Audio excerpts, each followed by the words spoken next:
If the families of Adrian Alves and Franz Esteme are here, please report to the scoreboard end of the field.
Three fumbles for touchdowns this year. Elijah Prophet, Peter Moore, and Tanner Bannon for Taunton. Anthony Salviati returned a fumble for a touchdown after Ethan Lako stripped the ball free. I think that was against Bishop Feehan. And Isaiah Miranda and Aiden Hawkwater both returned blocked punts for touchdowns in the victory against Stoughton. Yeah, that was a terrific special teams game. They played all three aspects of the game, definitely in that game against Stoughton. Yep. And you talk about Malachi Johnson for Taunton, their outstanding kickoff returner. He's got great speed, has some schools looking at him. He's returned a kickoff for a touchdown this year as well. It is senior night here at Tozer Cassidy Field. It's 7:07 right now. And Brad Sidwell is the coach of Taunton. And his two sons, one's a senior, one's a sophomore, play for the Franklin Panthers. So Franklin agreed to start their game at 6 o'clock. So Brad Sidwell, the Taunton head coach, could be part of the senior day festivities for his senior son. And Attleboro agreed to push this game back to 7:30 so Brad could get here in time to coach the Taunton Tigers. There's the ADs of the Kelly Rex League really just working together, and that's terrific. I remember 4 years ago on this night was senior night for us, and it was a proud moment to walk on the field with our son, and I'm glad that Coach Sidwell is able to do that tonight as well. Yep, that was your son, little Eddie Perica, for those who are into understatement. Yeah, little guy. Yes, yeah, he had an outstanding year both on the offensive and filled defensive out that line. 76 shirt a little different than the current player now. But the current number 76 is Henderson Acevedo, a 5'6", 271-pound senior. What was Eddie? 6'4", 3. He played at about 330 in high school. Yeah. Wow. Yeah. And again, his freshman, sophomore, junior year, a good player. His senior year, his footwork came together. His lateral movement was outstanding, and what a two-way stopper he was on the line of scrimmage. That was a great team.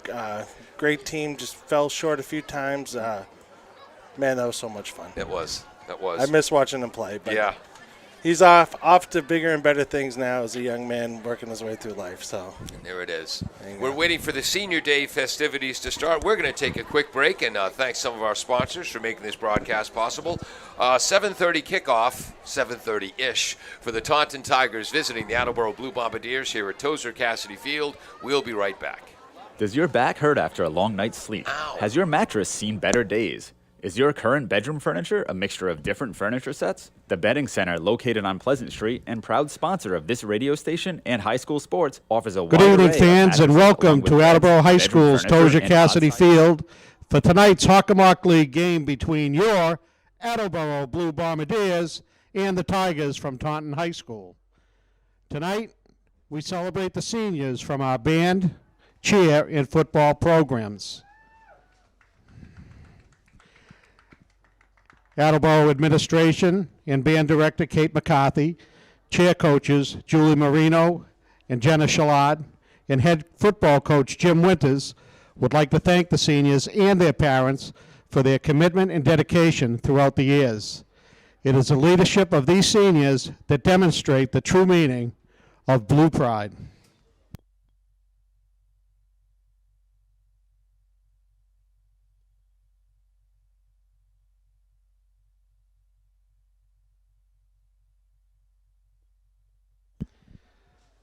Please welcome the seniors from the Attleboro High School Marching Band. Samantha Bickford and her mother, Deb.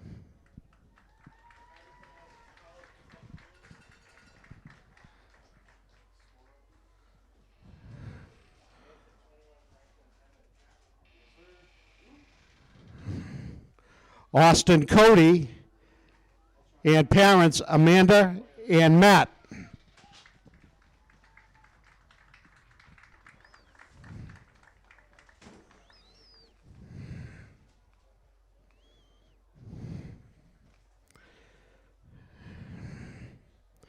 Guard Captain Colleen Elizabeth Flynn and parents Kerry and Michael.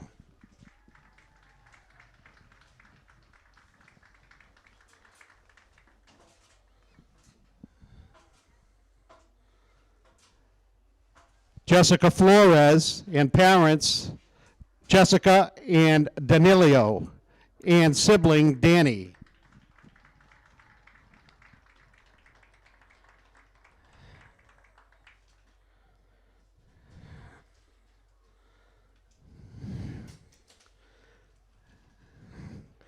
Zachary Medeiros, accompanied by parents Leslie and Douglas and siblings Hunter and Trinity.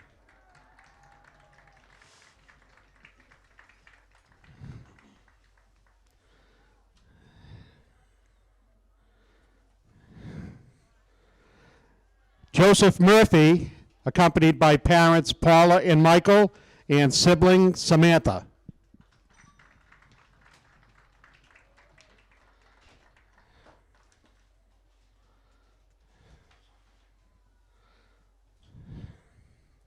Guard manager Adrian Nordage with mother Jennifer Spaulding.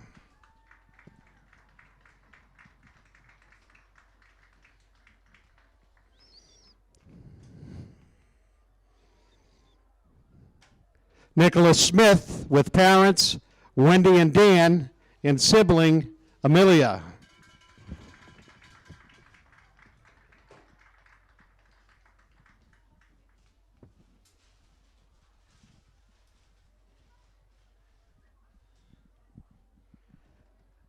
And let's have a big hand for the seniors from the high school marching band.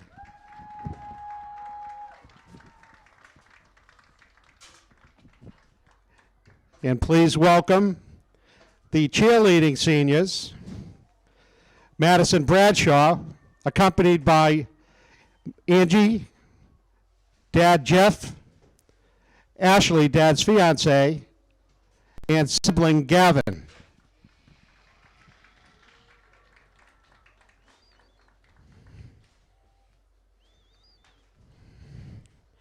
Nicole Needham, accompanied by parents Heather and James, with sibling Allison.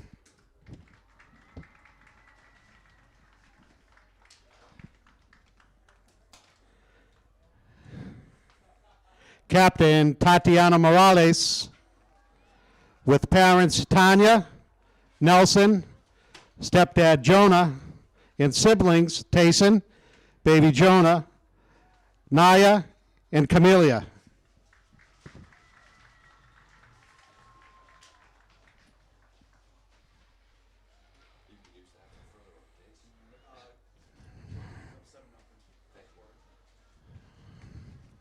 Captain Bridget Mullet with mother Savon and siblings Roisin and Beatrice.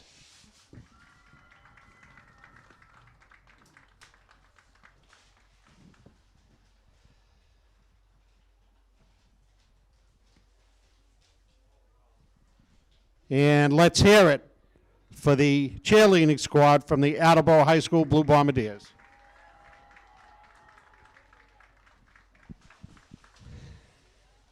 Now the seniors from the football team. Aiden Ramirez, with father Luis Ramirez, mother and stepfather Ty and Sockley, Patrick Silvestri, with siblings Sky Silvestri and AJ Silvestri.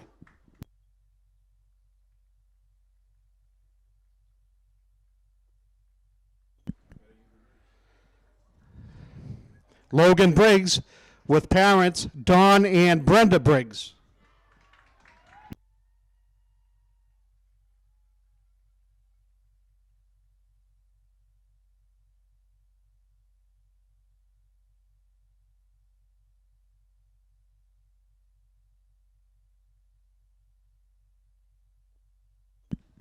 Cole McKenna, with father Steve McKenna. His teammate Brody McKenna, and we remember his late mother Jamie McKenna.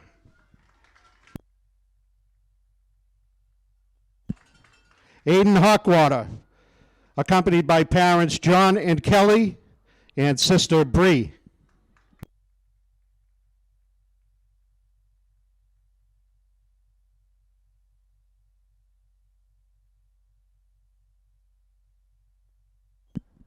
Adrian Alves, accompanied by mother Melissa and sibling Prince and niece Giselle.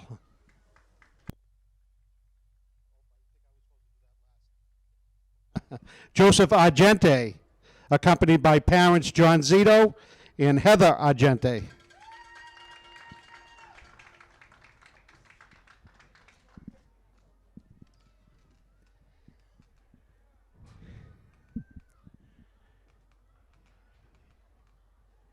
Ethan Lako, with father Chad Lako, mother and stepfather Jennifer and Eric Mayer, and siblings Justin, Ryan, Braden, and Jordan.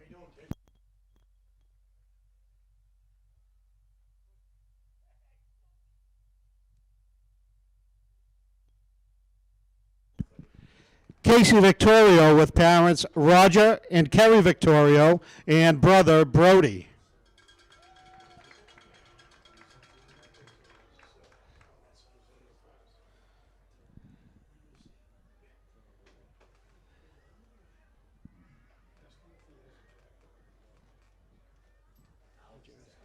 Yeah, I got it, yeah.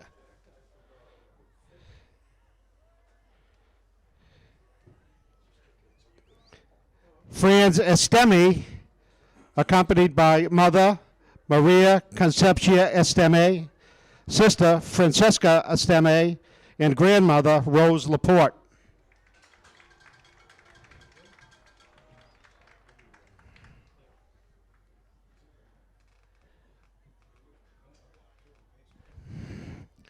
Jaheen Calixte, accompanied by parents Peter and Stephanie Jerome, with siblings Pierce and John Henry.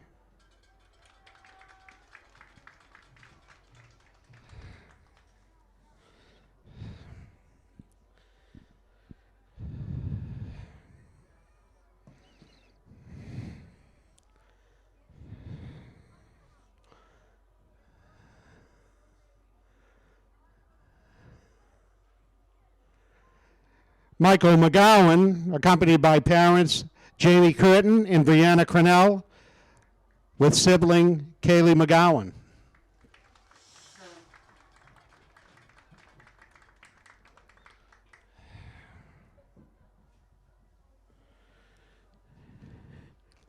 Jaden Tatro, accompanied by parents Josh and Sarah, along with siblings Madian and Ava.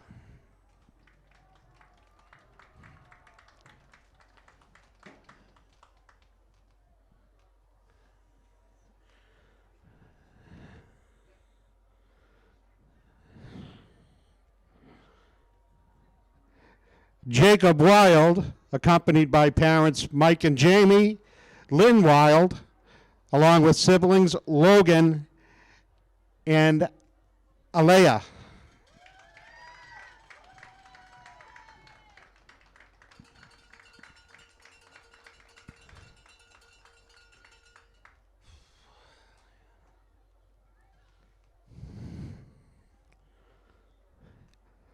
Jack Fitzgerald, accompanied by parents Jean and Tina Fitzgerald, along with sibling Patrick Fitzgerald.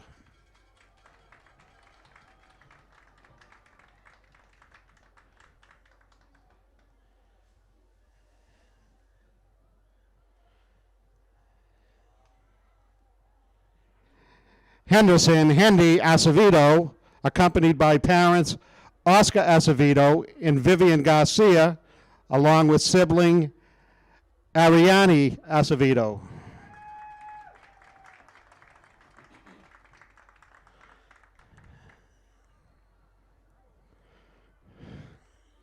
David Noons, accompanied by parents Jimmy, Sylvia, and siblings Abraham, Joseph, and Sarah.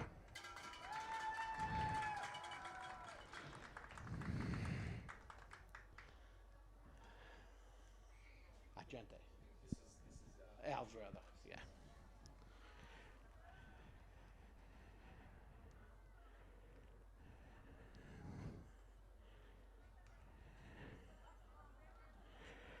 Adrian Al's, accompanied by mother Melissa, sibling Prince, and niece Giselle.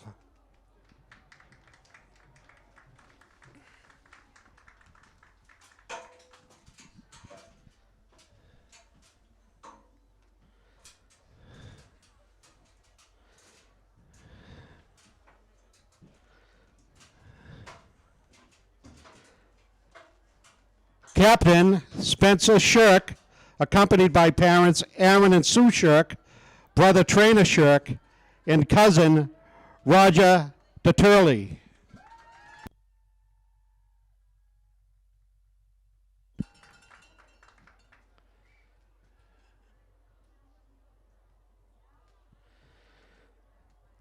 Captain Anthony Salviati, accompanied by parents Tom and Heidi Salviati, along with siblings Belle and Sophia.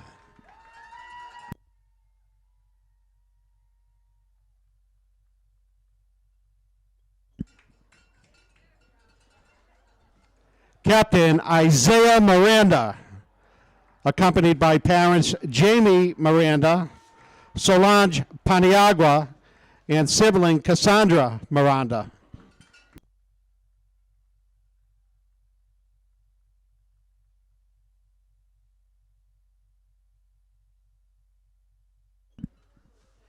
And a big round of applause for all of our seniors.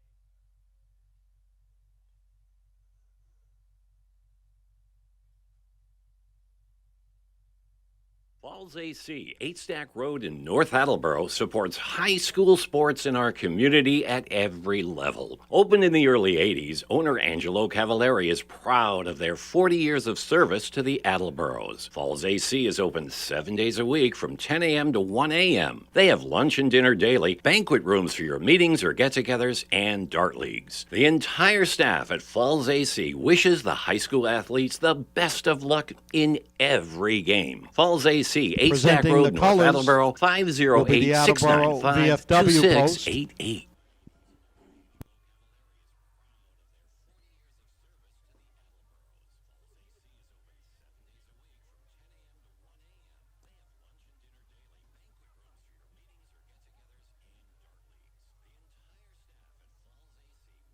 Are you looking for meal options for you and your family? Consider Rico's.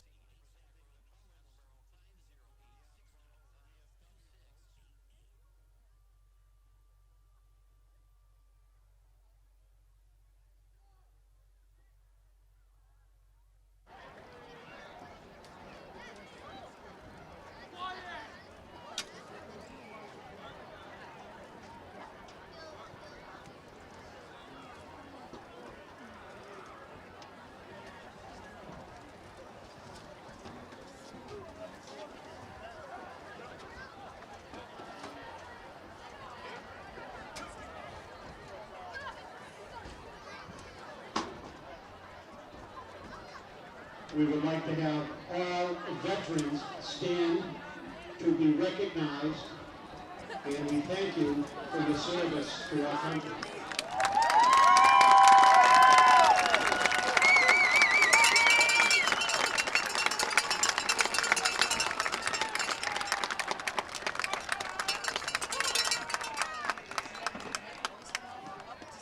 And we ask everybody else to rise for the playing of our national anthem by the Attleboro High School marching band.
Welcome to AACS 15 Sports and 1320 WARA Radio. We can also be heard all over the world on WARAradio.com and seen all over the world on the AACS YouTube channel. I'm Paul Healy along with Eddie Perica tonight as our color commentator.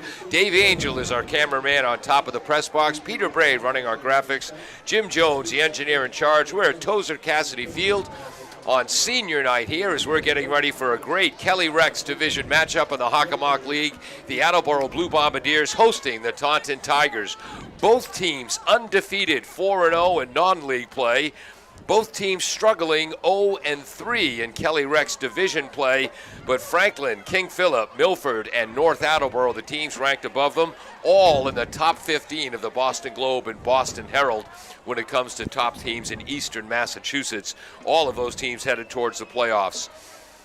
Eddie, this should be a great game tonight on a beautiful crisp fall night for football. It's a great night for football, Paul, and thanks for having me on board tonight. It's been a while since I've been in the booth with you. Yes. This should be a great game. Two teams are very evenly matched. As you said, they're 4-3 overall record, 0-3 in Kelly Rex. Kelly Rex is stacked, Paul. Yes. You know, Franklin, King Philip, Milford, North. Great league. One of these teams will, searching for that league win all season, will have it tonight. Yes, exactly. In Division 3, North Attleboro ranked number 2 in the state. In Division 2, Milford and King Philip ranked 1 and 2. Mansfield ranked 8th. And here in Division 1, Taunton ranked 7th in the entire state of Massachusetts. Attleboro ranked 9th. The winner of this game will probably host a playoff game next weekend. Captains are out at the center of the field. It's Anthony Salviati, Attleboro's dynamic linebacker and slot back and running back on offense. Isaiah Miranda, their starting center and a defensive lineman. Captain Spencer Shirk, who plays linebacker and safety. And for Taunton, 3 of their captains also start on the offensive line. Senior Logan Frank, senior Brian Jonas, and Ryan McDougall, Nathan LaPlante, and William Gachakolka Torres, and it's going to be Torres for brevity's sake. Yeah, it's good to see the big boys getting some love there with some leadership positions. Exactly. Matt Harvey is Attleboro's outstanding quarterback. He has got 11 touchdown passes on the season. Aiden Pantages has caught 3, Cole McKenna 2. Aiden Ramirez, the outstanding, one of the best cornerbacks in the league as well as a receiver, he's caught 2. Aiden Rivera has caught 2. The hardest running 147-pound running back you'll ever want to see. Malachi Jefferson and Anthony Salviati, 1 each. Jacob Leonard for Taunton, he's a 3-year starter at quarterback. Last year he had 9 touchdown passes. He's got 10 already this season. 7 to Jose Turan, 2 to Demetrius Shirian, and 1 to Braden Mullen. Also Malachi Johnson, he has great speed for them as well, as he's returned to kickoff for a touchdown. Taunton run the opening toss, and they will be kicking off left to right. They deferred to the second half. Taunton in their white helmets, white jerseys, white pants, funky shaped numbers, good looking uniform. The Bombardiers in their white helmets, royal blue jerseys, and white pants. I want to thank defensive line coach for Taunton, Chris Vickery. He confirmed Taunton's starting lineup for me, and I want to say hello to Chris Vickery's father, Mike, who's watching this game in Houston, Texas. Hope you enjoy the game, Mike. Attleboro fakes the reverse. Here comes Aiden Pantages right at us, and he is taken down at the 14-yard line. Special teams tackle by Randy Toussaint, a 6-foot, 180-pound senior.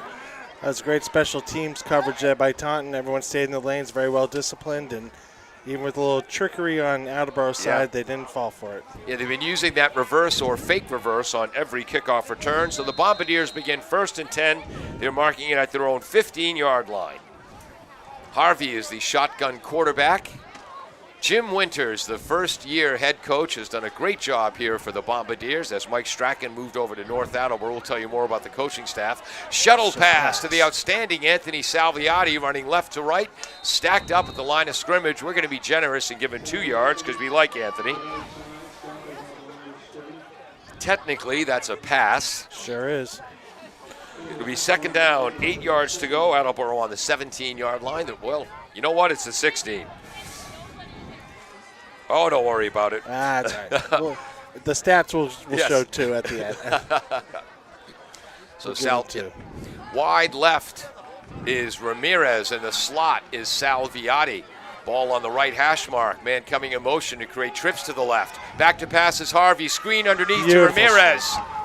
Gets to the outside, avoids 1 tackle, blasted out of bounds. Tackle made by number 5, Demetrius Sherion. Getting out to the 21-yard line. Is going to be 3rd and 3.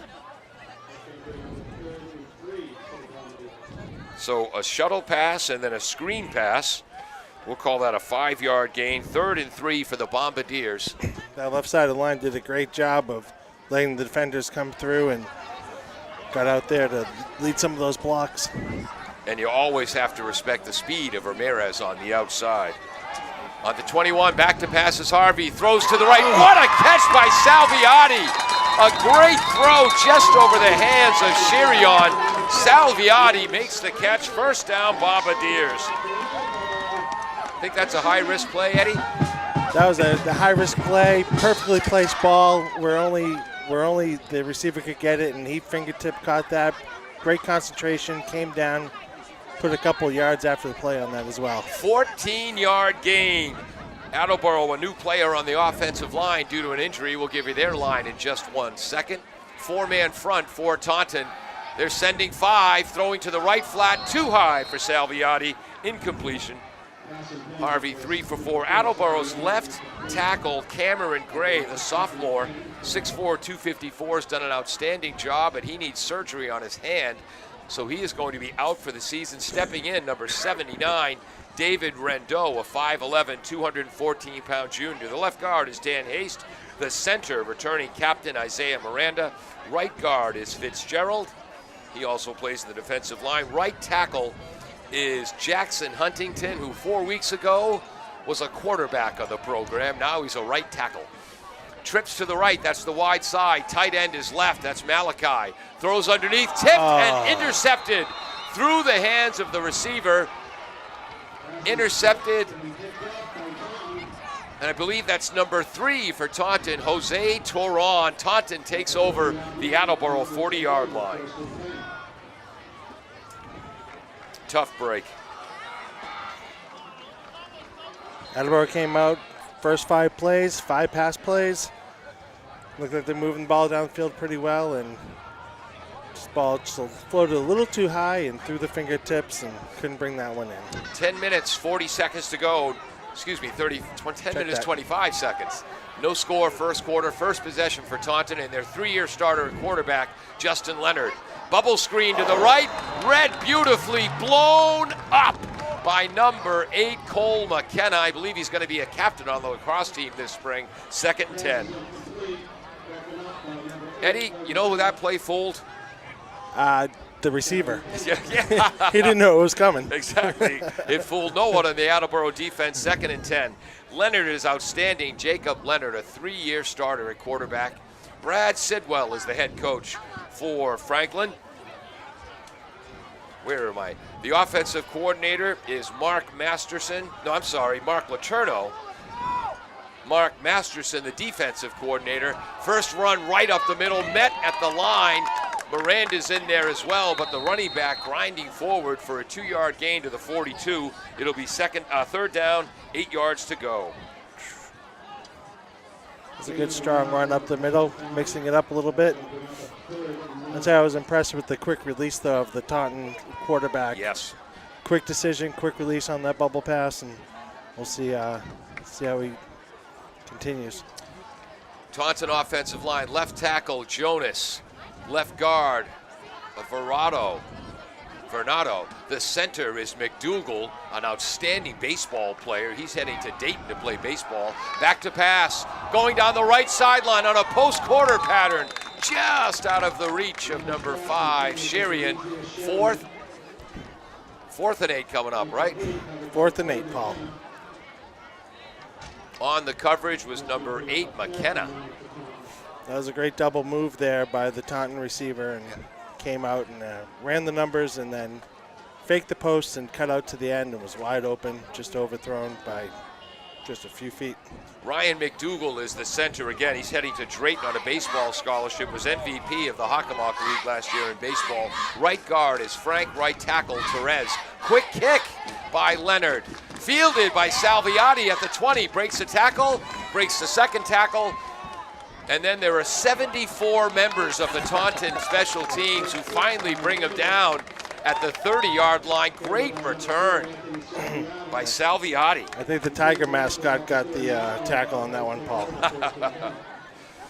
So Salviati, a 10-yard return on the quick kick. So that's a net 8 yards on that punt.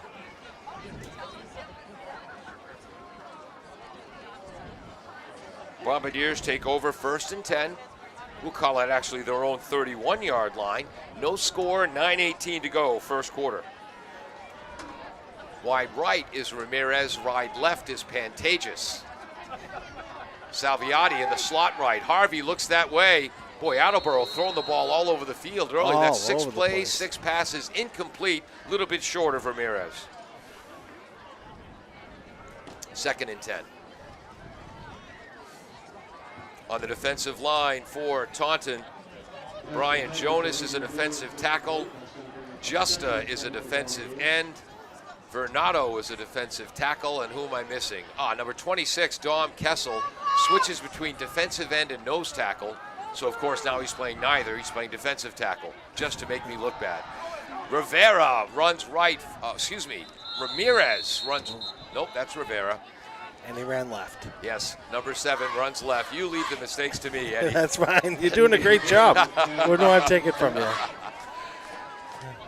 He moves from his own 31 to the 35. That's a 4-yard gain, 3rd and 6. A couple of out-of-town scores. Milford 21, Franklin 7 at the half.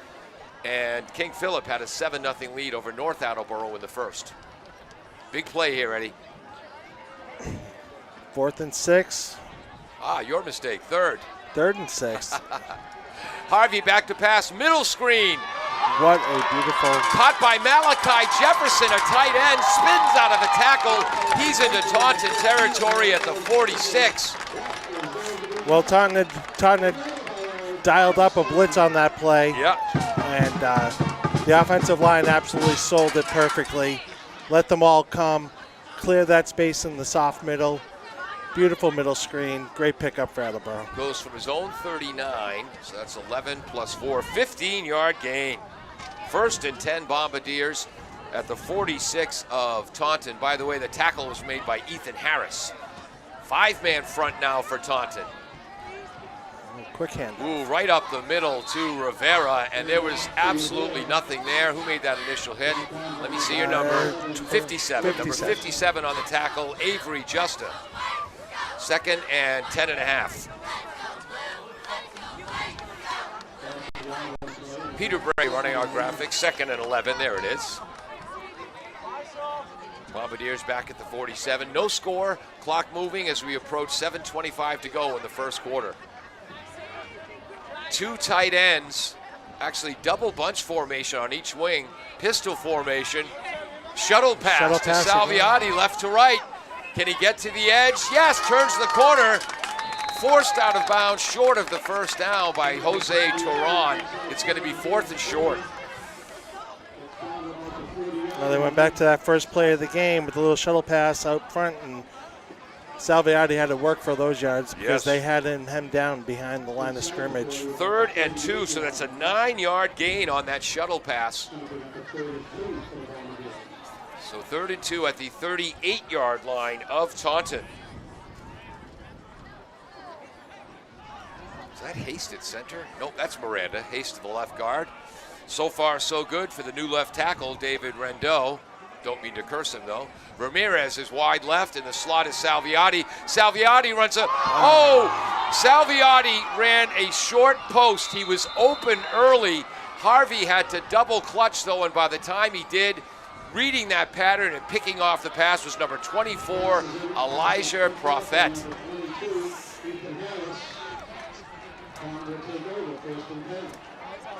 Well, that was just a smart zone play. The linebackers for Taunton just dropped back into their zone. Yep. The double clutch really kind of ruined the timing of that. And threw it right to him. Yep. I mean, it was read beautifully. Threw it right to him. It was read very beautiful. The perfect drop by the linebackers for Taunton. Yeah, Prophet, the outside linebacker, that short, skinny post was open early, but again, because of the pass rush, Harvey had to readjust, and that allowed Prophet time to make the interception. 2 tight ends, 2 wideouts, 1 running back, and they give to the left. Flag is down. That's number 20 on the carry, Malachi Johnson. So now I know who had their first carry. So that's Malachi's second carry. He had a 2-yarder on their first possession. So the flag is down. This drive starting at Taunton zone 38. The holding call there on Taunton. Yep. That was a quick flag. Yeah, right away. And they're marking it basically from the line of scrimmage. So this is going to be first down all over again. Actually, they marked it 1 yard. So a 1-yard gain on the run. And now it's going to be 1st and 19 after the holding penalty. Into the defensive line, big number 73, Jacob Wild. Huntington, a defensive end, breaking a tackle in the backfield, sprinting to the left, breaks another tackle. Finally taken down by Cole McKenna, but what a run by Malachi Johnson. He might have gotten all 19 back. He did. He did in one run. Sure did. Whoops, no, the officials are saying, hold it, don't move the chains until we tell you to. My father was on the stakes for 40 years at Westboro, 1964 to 2004. Well, the referee just gave the signal. There it is. There it is. So they needed 19. They got 19. And it's a first down for Taunton. Huge play running left behind Jonas and Vernado. They had a beautiful crackdown block on the left-hand side there, and just hard running by. Plus 48, Leonard going down the left sideline. He's open, just overthrown. Failing to connect with Jose Turan, and Turan has 7 touchdowns receptions on the season.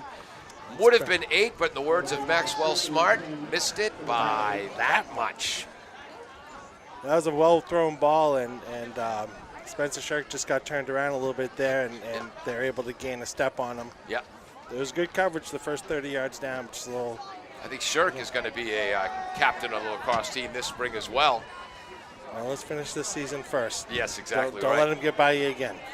Left slot comes in motion right. Oh, another huge hole, this time on the right. A little counter right play there.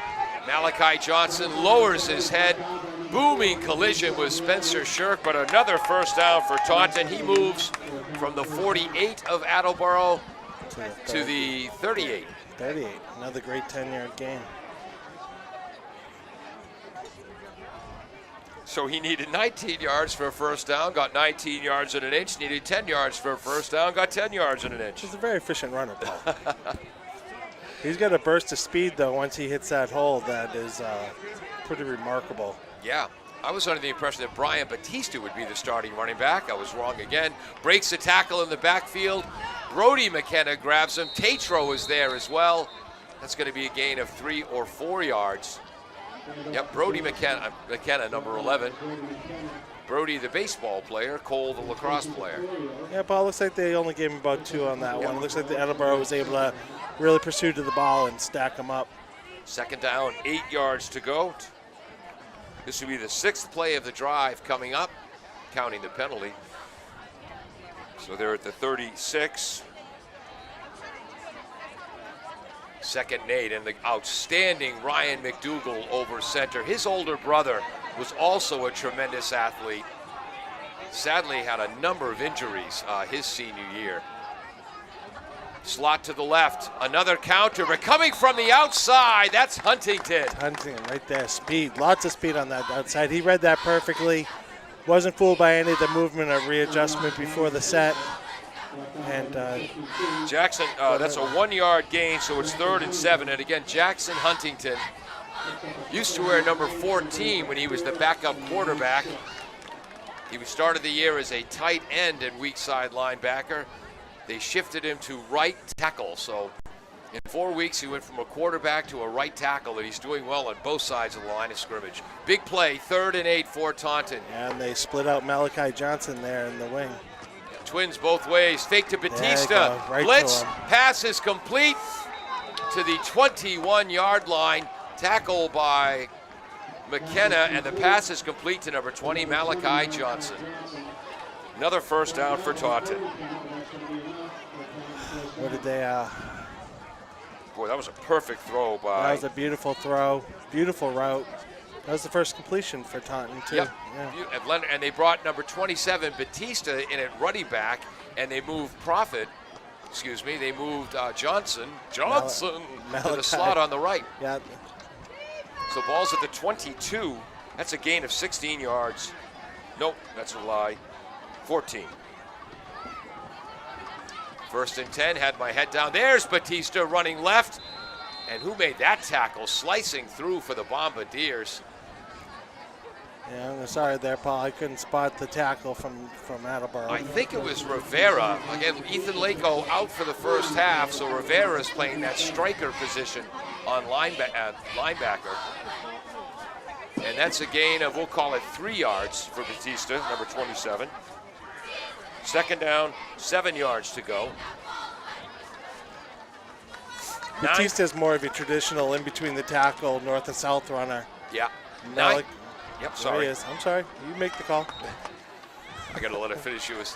Well, I had my head down. Eddie, you tell us what happened on that play, because I missed it.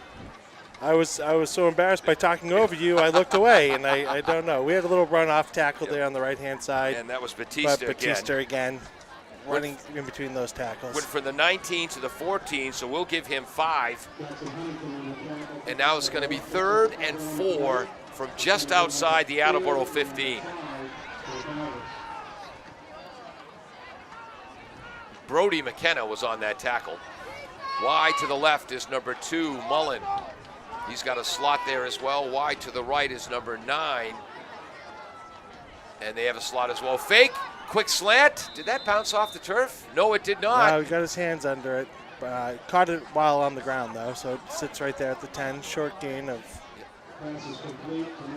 it's at the 11. Jacob Leonard to Turan. And they needed 4 yards, got about 4.5. The ball is now at the 11-yard line. So, yeah, 4-yard gain. So 15 to number 3, plus 4. Another first down for Taunton at the 11. Yeah, nearly impossible to defend that. The quick release from the quarterback and on that quick slant. Run to the sticks. 11th play of the drive. Running left. Bursting through one tackle, but not a second. Again, that's Malachi Johnson, 5'7", 145. So we've got undersized backs on both teams who really run hard. 4-yard gain will give Malachi Johnson, second and a long 6. Malachi Johnson's a terrific athlete. They push him out wide there on some of the third down passing downs. Does a nice job. Runs really well on the counters and some of the deception moves. So it goes from the 13 to the 9. There's a 4-yard gain, second and 6. Running back to the right. Two running backs now in the backfield, blitzing through number 75 for the Bombardiers, Jack Fitzgerald. Right guard on offense, field side defensive end on defense. He read his keys there, Eddie. He read his keys beautifully, and that's the end of the first quarter. That was the first quarter, Paul. Fast first quarter. Wow, I should have kept you better informed about the clock, radio listeners. Sorry. So we'll begin the second quarter. It'll be third down and 9 yards to go at about the 11-yard line. We'll be right back on AACS 15 Sports.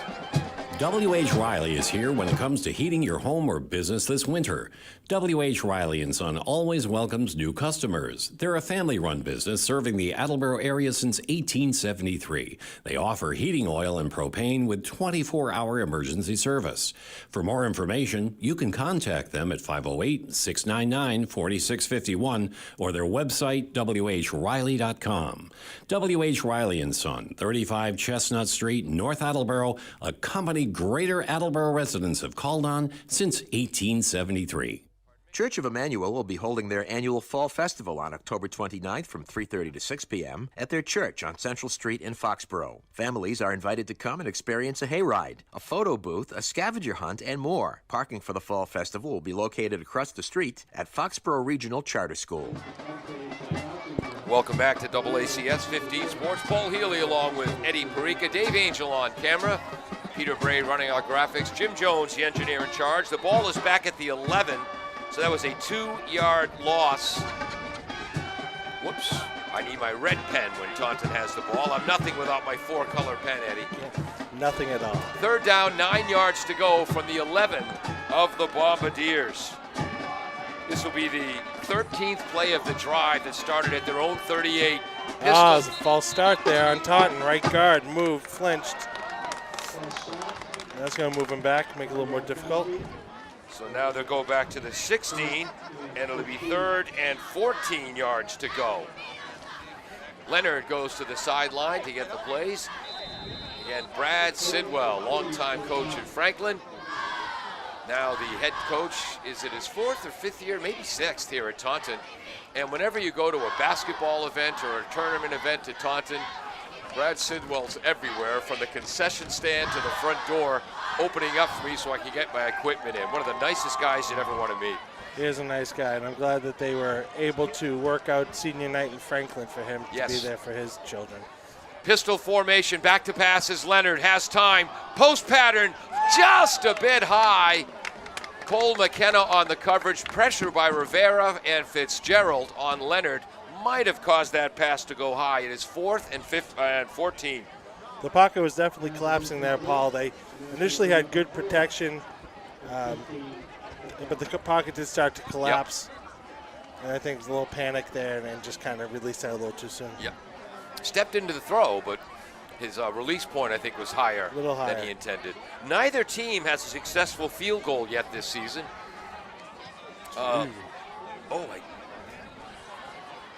And here we go, big play for Taunton. 14th or 15th play of this drive. The penalties confuse me. Don't know if I count those. Started at their own 38. Right now, and that's a timeout. First timeout called by Taunton. That's all right. It's high school football. They have 12 or 14 more, Paul. Actually, no, not anymore. No, not anymore. Now it's NFHS rules, so it's 12-minute quarters and just 3 timeouts the way God herself intended. We'll be right back.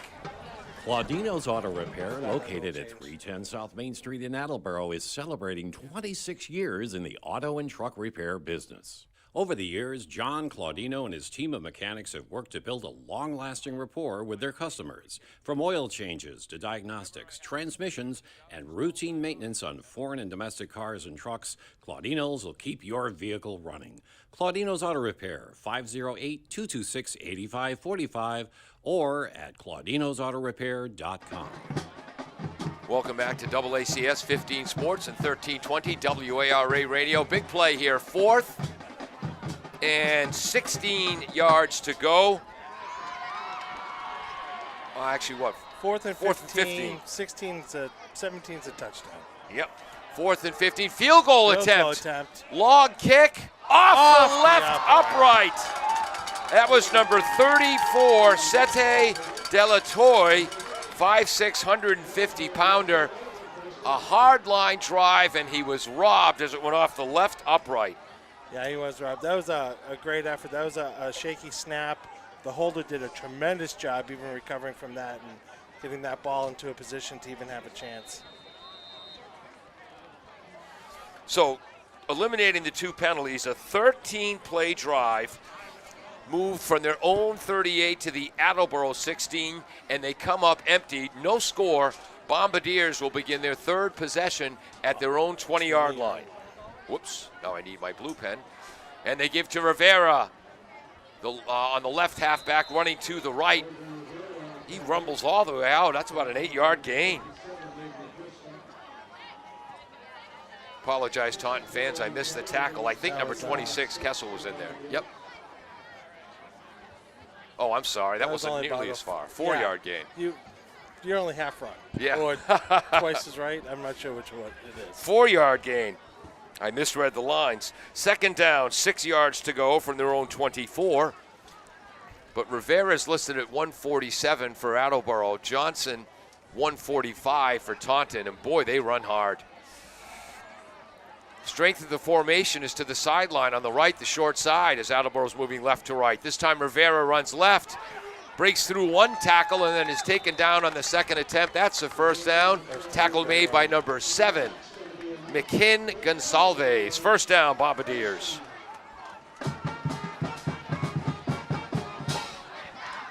Move from the 24 to the 33. 9-yard pickup. Attleboro again, offensive line. Rendeau, the new left tackle, in for Gray. Haste, the left guard. Miranda, the center, one of the captains, the only returning starter on the line. Fitzgerald, right guard. Huntington, the right tackle. Trips to the right. Ball's in about the middle of the field. Bombardiers moving left to right. Swing pass to Pantages. And bearing down on him was number 22, Ethan Harris. That might have led to the incompletion. Yeah, it was a well-designed play. I think the eyes went upfield a little too quick there and lost concentration on the ball. And he did have a big white jersey bearing down on the ball. You could probably sense it and feel it. Yeah. Yeah. Ryan McDougall, one of the linebackers, also starts at center. As we told you, he's going to Drayton on a baseball scholarship. He's a fun athlete to watch play. Ethan Harris is the other inside linebacker, number 22, built like a bull. The outside linebackers are Perfett and Brannon. Looks like a 5-man front. Fake to pass. Harvey bootlegging right. Deep drop. Throws into the flat. Incomplete pass on the coverage. Number 22, Harris. That's the inside linebacker. Great job. Pass was incomplete, intended to Michael Huntington. Great job getting out there covering that flat. That's not easy to do from that inside position. Yep. Granted, the short side of the field, but that was a great hustle play.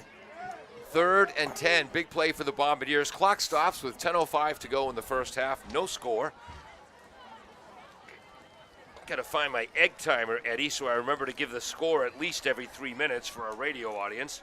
Rats, can't find it in my briefcase. Old school technology. Little hourglass. Tried and true. Harvey in a shotgun formation.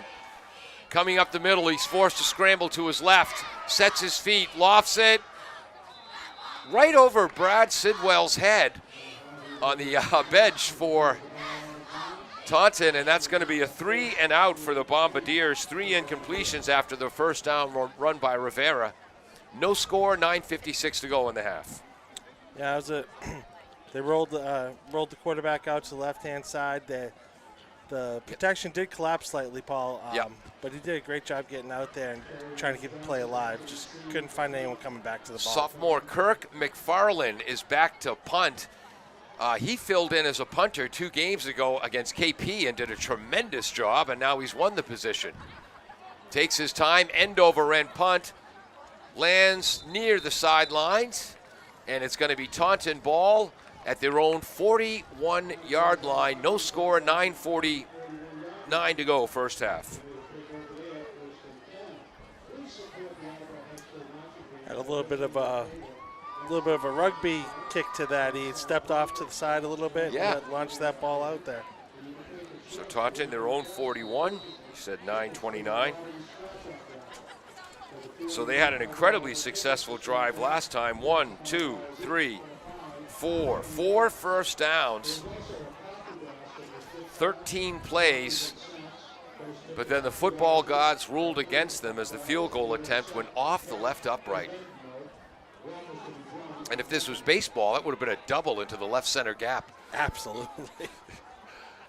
Well, baseball, it hit the foul pole. It's a home run. Good right. Oh, there's Johnson again, running right. Would have gone all the way if not for the arm tackle of McKenna. McKenna made the tackle, but Johnson with a long run for the first down. He's all the way to the Attleboro 44. So that's 9-6, 15 yards. Malachi gets to that second level, and he is explosive. He has a whole nother gear, which is impressive for such a young player.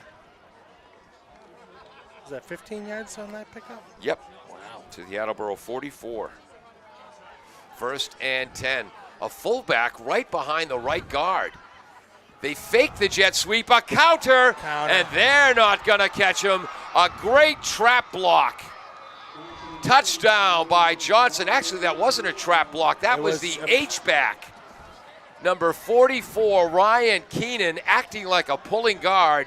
Attleboro went for the fake jet sweep, and Malachi Johnson coast 44 yards untouched for the touchdown, 6-0 Taunton. That was a beautiful play, and that counter's worked for them several times. That 19-yard run for first down earlier in the first quarter. Exact same play. PAT attempt, and Delatoil got all of that one. The PAT is good. It is 7-0 Taunton. 9:05 to go. First half. We will be right back. Bristol Glass, 110 North Main Street in Attleboro, has supported local high school sports for many years. Bristol Glass has been chosen for glass replacement projects for home and business for over 60 years. From shower doors to auto glass and mirror replacement, Bristol Glass is ready to do the job. They accept most insurance plans and serve several communities around the Attleboro area. They're open weekdays from 8 a.m. to 4:30 p.m. You can contact them at 508-222-5810 and on the web at bristolglass.com. Welcome back to AACS 15 Sports. Eddie, the good news is you gave a perfect analysis of that play. The bad news is we were in commercial break. Talk again about that counter that Taunton's running. Well, Malachi has done a terrific job with that counter. It's the third time they've gone back to that play. Yep. The first one resulted in 19-yard pickup on 3rd and 19 for a first down. Then they came back on a 10-yard run, same play, and this time they peeled off 44 for the touchdown. Pantagius on the return moves from his own 11 out to the 25-yard line. Turnaround. Whoa, Pantagius having something to say to the Taunton tackler. I believe that was 0, Anthony Pettijohn. But again, on that counter, the Attleboro linebackers were flowing to the left, to their left. Thought that was going to be another jet sweep. And the H-back, or fullback, acted as a pulling guard, and wow, what a block he threw. Yeah, he threw one block. He only had one guy to block. There was no one else to beat on that side. Yep. It was clear sailing. 14-yard kickoff return for Pantagius. 1st and 10 Bombardiers. Is that their own 25? Yes, it is. Harvey, again, they go with that screen, this time to the right. Rivera catches it, goes to the sideline. Huge collision on the sideline. He moves from the 25 to about the 27. And that was McDougal in on the tackle along with Elijah Profet. Wow. Oh, that's about a 9-yard gain? 9-yard gain, yeah. Looks like they're giving them 9. Yep. So the Bombardiers, looks like the screen pass. That's the third different variety of screen pass we've seen as part of the offensive package today. Well, I think that's pretty smart. Taunton's playing pretty aggressive there, coming in, so the best way to counter that aggressive defense is to throw it. Harvey steps up on a 5-man rush. He's going to gain a couple of yards for the first down. Tackles made by number 52, Bernardo, and getting up slowly, number 22, Ethan Harris, one of their inside linebackers. First down, Bombardiers. Harvey made something out of nothing there.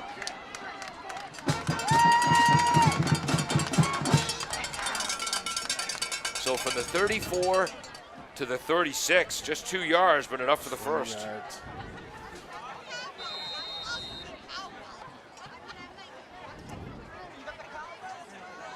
At halftime, North Attleboro 10, King Philip 7.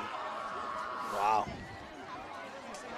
First and 10, Bombardiers, their own 36. They trail 7-0, 7:45 to go. Illegal procedure against the Patriots, and with every pre-snap penalty, a head coach loses, about a week or two off his lifespan, Eddie? At least. At least. Mental errors kill us. Physical errors, at least we were trying.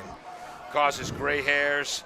Now it's 3rd and 15. Harvey, quick swing pass to Pantages on the left, secures the catch, tries to come all the way back to the right. And if not for number 24, Elijah Profet, Pantages might still be running. Profet not fooled. That's a loss of a couple. Loss of a couple. So complete to Pantages on the pass. Line of scrimmage is now the 29, so loss of 2.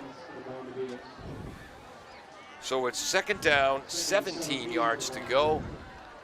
We approach 7 minutes to go in the half, 7-0 Taunton. Malachi Jefferson, the tight end on the right, trips to the left. Ball's in the center of the field as the Bombardiers move left to right. Big rush from Harvey's left, has to scramble, and he throws it away. Untouched was Elijah Profet. We've said that name a few times. Yeah, he's having a great game. He's really fast off the edge and taking advantage of a player that just hasn't had a lot of reps at that left tackle position this year, and I'm sure they're going to try to get some extra protection over there, maybe swing the tight end over there and give him a little help. So another big play for the Bombardiers. 3rd down, 17 yards to go, their own 29-yard line, trailing 7-0. Want to again give a hello to the father of Chris Vickery. He's the defensive line coach for Taunton, and his father, Mike, watching this broadcast out in Houston, Texas. And I also said to Mike, to Chris, that I'd say to Mike, I wish the Oilers still played in Houston too. They did get extra help on the side. Harvey throws into the right flat, just trying to pick up some yardage. The good news is it's complete to Huntington. The bad news is well short of the first down. That was not Jackson, that was Michael Huntington on the catch.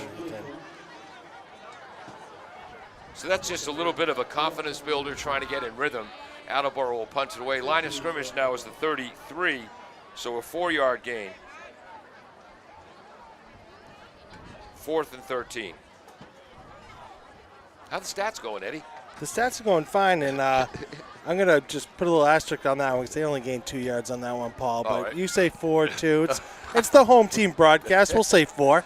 Punt he muffs the punt, and Attleboro recovers. Very nice. And who is that? Malachi Jefferson on the fumble recovery. A high, short punt by the sophomore, Kirk McFarland. It was bobbled by number 20. It's high school, so we'll leave out the name in situations like that. But a big break for the Bombardiers. Malachi Jefferson with the recovery. Well, there's the first down that they needed. Pardon me? There's the first down that they needed. Yes. That was you said it was a high and short punt, but that was not negative. It was a really high punt that had great hang time. That was the difference in the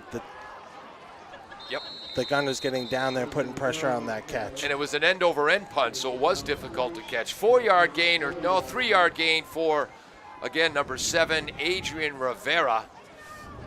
Was a starter on the JV team as a freshman, really runs hard. So he moves from the 44 of Taunton to the 41. 3-yard gain. Second down, 10 yards to go. Bombardiers, they trail 7-0. Clock moving, 5:50 to go. Bunch formation to the right. Shotgun. Inside counter to Michael Huntington. And he's close to first down yardage, near the 32 or 33. Did the right guard, Fitzgerald, pull on that? I think he did. Well, that and the whole bunch ran over there, too. That was just putting more hat on hat. More hats on our side than theirs. Yep. And just getting that defense with the trips on the far right. They had, they had numbers. It was just all about numbers. Perfectly executed. Great hard run downhill. Got north and south quick. Yep. It was terrific. And one thing that's similar between this team under Jim Winters and last year's team under Mike Strachan, not afraid to pull their tackles on occasion. I'm glad that they've gone back to that. That's I think that's pretty effective. North Attleboro used to do that, or I don't know if they still do with Mike Strachan. Heavy rush on Harvey, gets rid of the screen pass, caught by Victorio, and he is hit immediately. That's going to be a loss. Tackle made by number 5, Demetrius Sherion. That's going to leave a mark. So Victorio getting in there, and Casey Victorio, a 5'9", 172-pound senior. He's seen more time with every game, loss of 2. 2nd and 12. From the 35 of Taunton, and 4:28, 4:27, 4:26. Clock is moving, you get the point. They give to Victorio. Kind of patiently waits for the hole to develop, bursts through for the gain, forced out of bounds by the outstanding Ryan McDougall. I tell you, that was a great hold, a great hard run by Victorio there.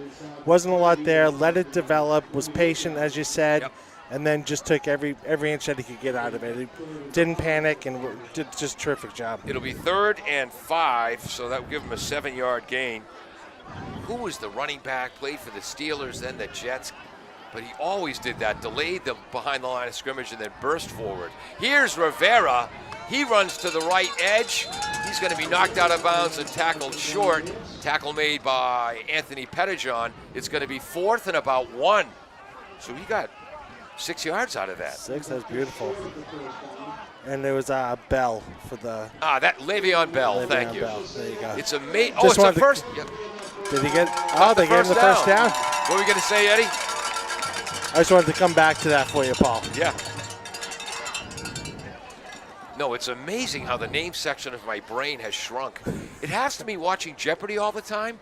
They ask the question, I see the person's face, but the name just won't It's just come. not fair, Paul.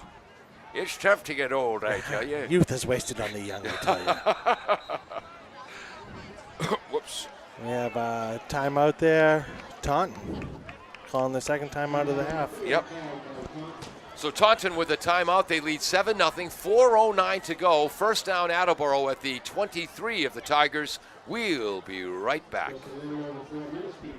Bristol Glass, 110 North Main Street in Attleboro, has supported local high school sports for many years.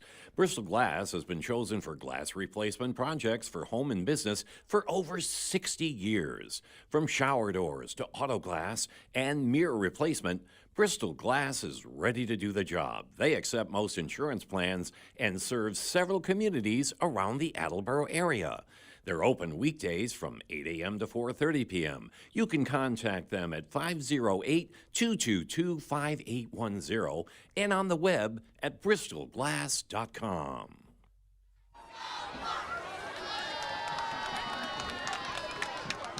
Welcome back to Tozer Cassidy Field. Go ahead. We have some out-of-town scores. Out-of-town scores. This is a shocker. Milford 43-24 win over Franklin. Wow. That's a final. Milford has become quite the powerhouse, Paul. Wow. Franklin was the number 1 ranked team in Division 1. Milford, the number 1 ranked team in Division 2. Catholic Memorial's in Division 2. Back to pass is Harvey being heavily rushed. He's going to throw this. Intercepted! Intercepted. Kept his feet in. Great catch. The rush was by number 33, Tanner Bannon, an outside linebacker. And Harvey was trying to throw that away, and making the interception was number 24, Elijah Profet. Oh, that's a heartbreaker for Attleboro and a huge play for the Tigers. 3rd interception. And is that Profet's second? Let me see. Number 3. Yes, that's Profet's 2nd interception of the night. What do we have for passing stats for Harvey? Stand by. Taunton takes over with 4 minutes to go in the half. We have nine completions. He's 9 for 16 with 52 yards. Unfortunately, 3 interceptions. And Taunton's at their own 20, running right up the middle, this time crashing from the right defensive end position. Actually, weak side linebacker. That is Jackson Huntington with the tackle. Johnson was the carrier, still got a yard out of that. What are Johnson's running stats now? Putting the pressure on Yeti. That's all right. I happen to have him. With that run, Johnson here is 2 yards short of 2 yards short of 100 yards today. Wow. 9 runs. Of course, he had a 44-yard run for that touchdown. Yep. You know, I've been saying that Rivera is the hardest runner in the league for someone less than 150 pounds. After watching Malachi Johnson for almost 2 quarters, he's in Rivera's league easily. Quick hitch pass out to the left flat. Teron moving up the sideline. He's tackled by Rivera and Shirk.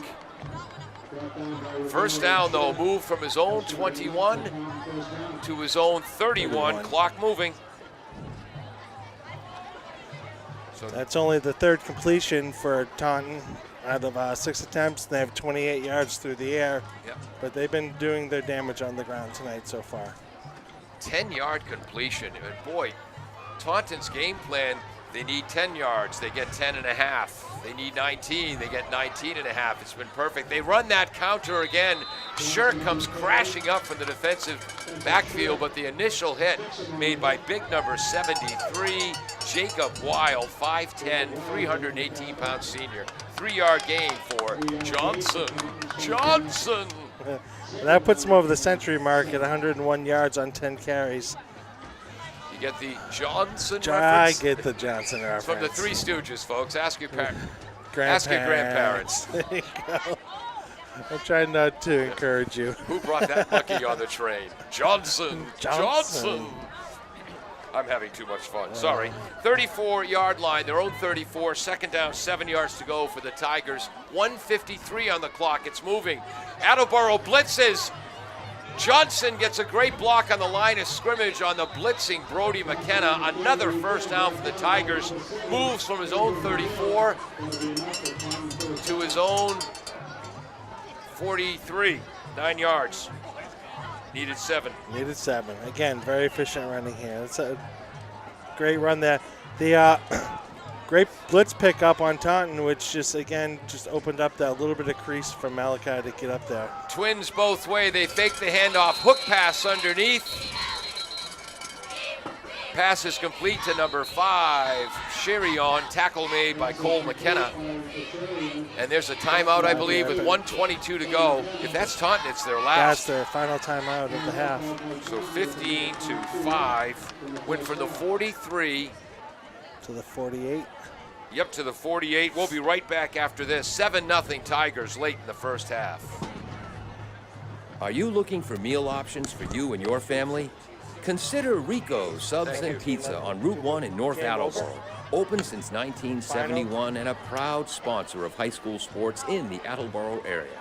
Rico's cooks up many flavors of pizzas, subs, and calzones, all in store and using fresh ingredients. They're open Monday through Saturday from 11 a.m. to 10 p.m. and Sundays 12 noon to 10 p.m. You can also order ahead by calling 508-695-1296. Welcome back to AACS 15 Sports. PA announcer Leo just said, let's lay off the Johnsons a little bit, huh? Back to pass is Leonard. This time the Tigers throw a screen. That's to Batista. He bursts through 2-3 tackles. Still going, finally taken down. And they're at about the 34-yard line. That's 14 yards. And the clock 2nd and 5. is running now, and they're out of timeouts. 1st and 10, clock moving with 1:08 to go. Is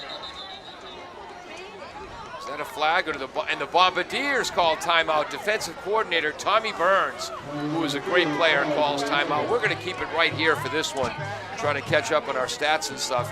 It'll be 1st and 10, Taunton. They're at the 35-yard line of Attleboro. They lead 7-0.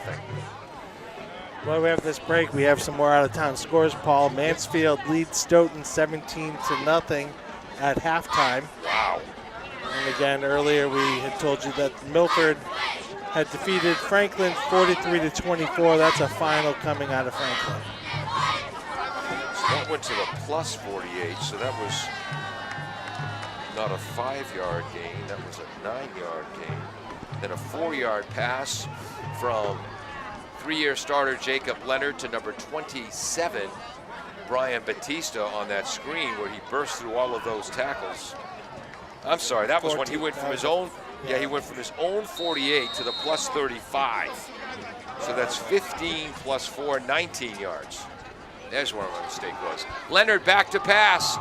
Long throw to the flat. It's complete and getting out of bounds. Number 9, Malachi McCady.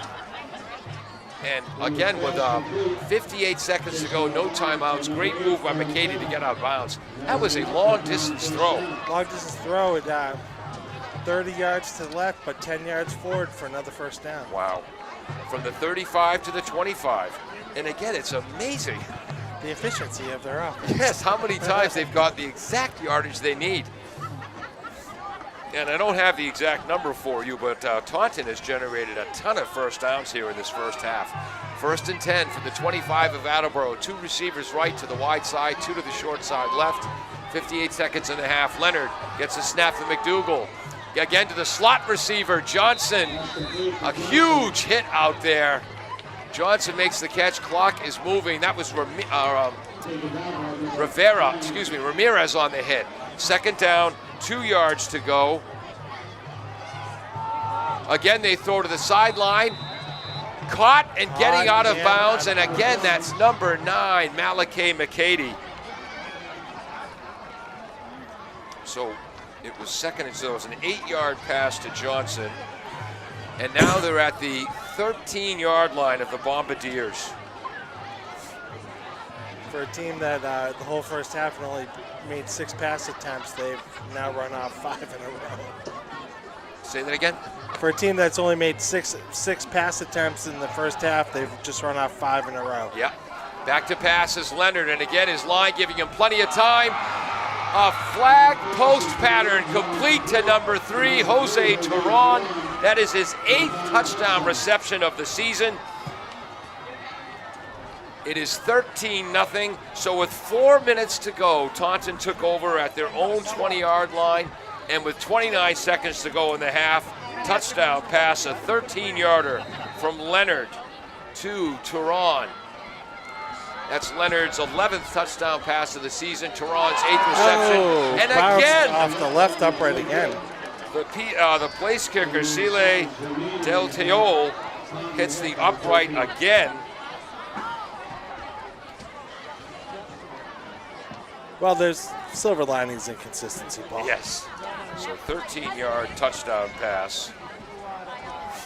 So 1, 2, 3, 4, 5, 6, 7 completions on that drive by Leonard.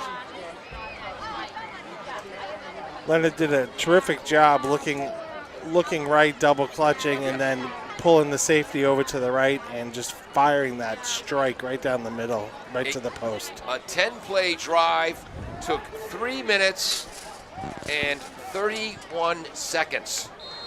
10 plays, 3 minutes, 31 seconds, an incredibly efficient drive by this very well-coached Taunton team. And I don't say well coached to take anything away from the very talented players as well. Kickoff right to left. Pantages has the ball go through his legs, rolls out of bounds.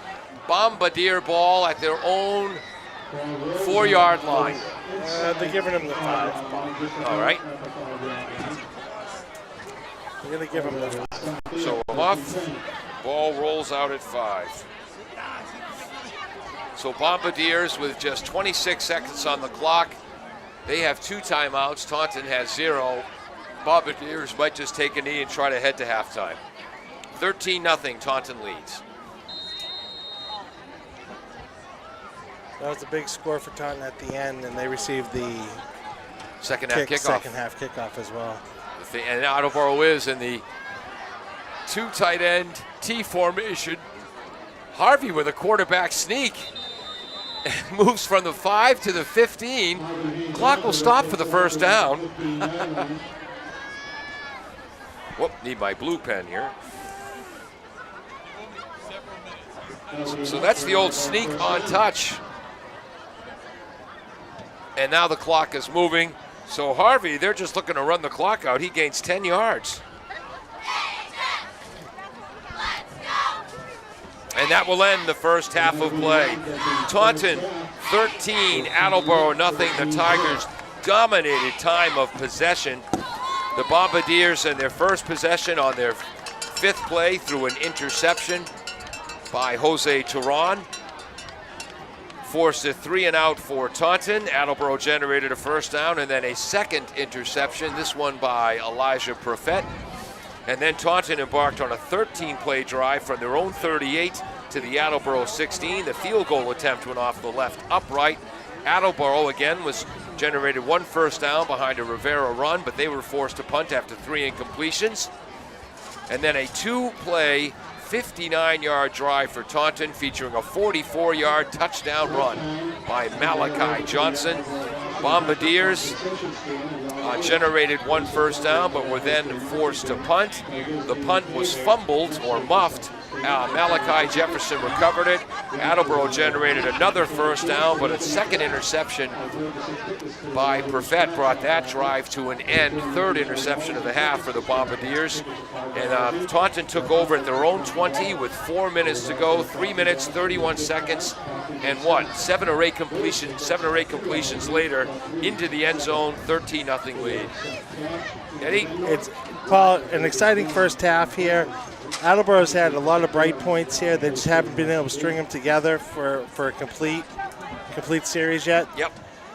A lot of good things happening out there. We'll see what happens with Lacko coming back in the second half now, and see if we can't put some pressure on that Taunton team. All right, we'll be right back after this. And I say we in memory of Brother Mike. Yes, because my brother Mike always said we, and I said, Mike, stop talking like a fan. You're a broadcaster. We'll be right back after this on 1320 WARA and AACS 15 Sports.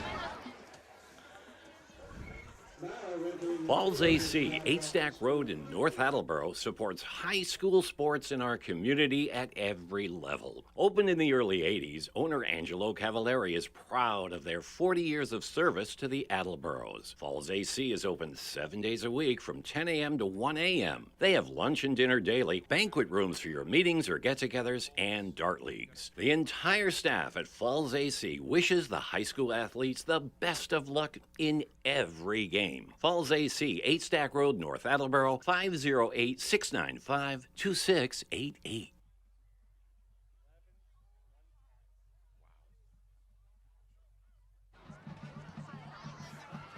At the half, North Attleboro 17.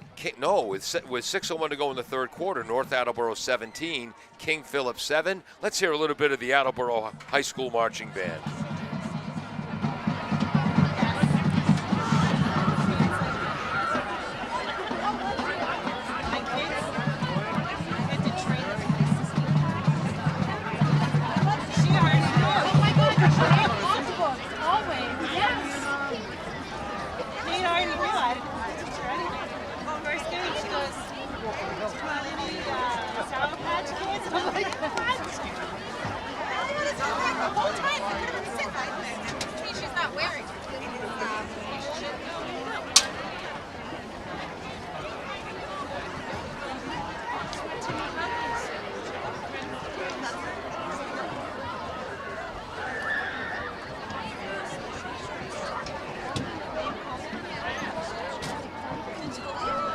Congratulations to our 8 marching band seniors, Austin, Jessica, Zach, Liza, Adrian, Sam, Joey, and Nick.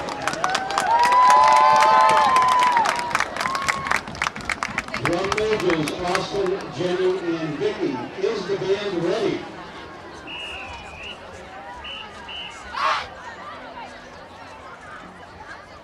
Let's hear it for the Attleboro High School Blue Bombardier Marching Band.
halftime at Tozer Cassidy Field. Who turned my master down to 2? No, that was Pete. Normally during halftime we do a complete summary with stats, but it's senior night here and we were asked to shut the heck up during halftime and let's let the fans listen to the band play, so we did it. Some Star Wars music there. Nice job by the Attleboro High School marching band. I'm Paul Healy along with Eddie Perica. Dave Angel getting ready to go back upstairs on top of the press box. He's the coldest man at Tozer Cassidy Field. Pardon me? Yeah, that's true. Only in a sweatshirt, though, not a winter coat. That's a real man. Eddie Perica filling in color commentary today. Eddie, what do you got for some halftime stats? Well, for halftime stats on the Taunton side, Leonard had a slow start passing the ball, but he finished up strong in the second half. He went 9 for 12 for 86 yards.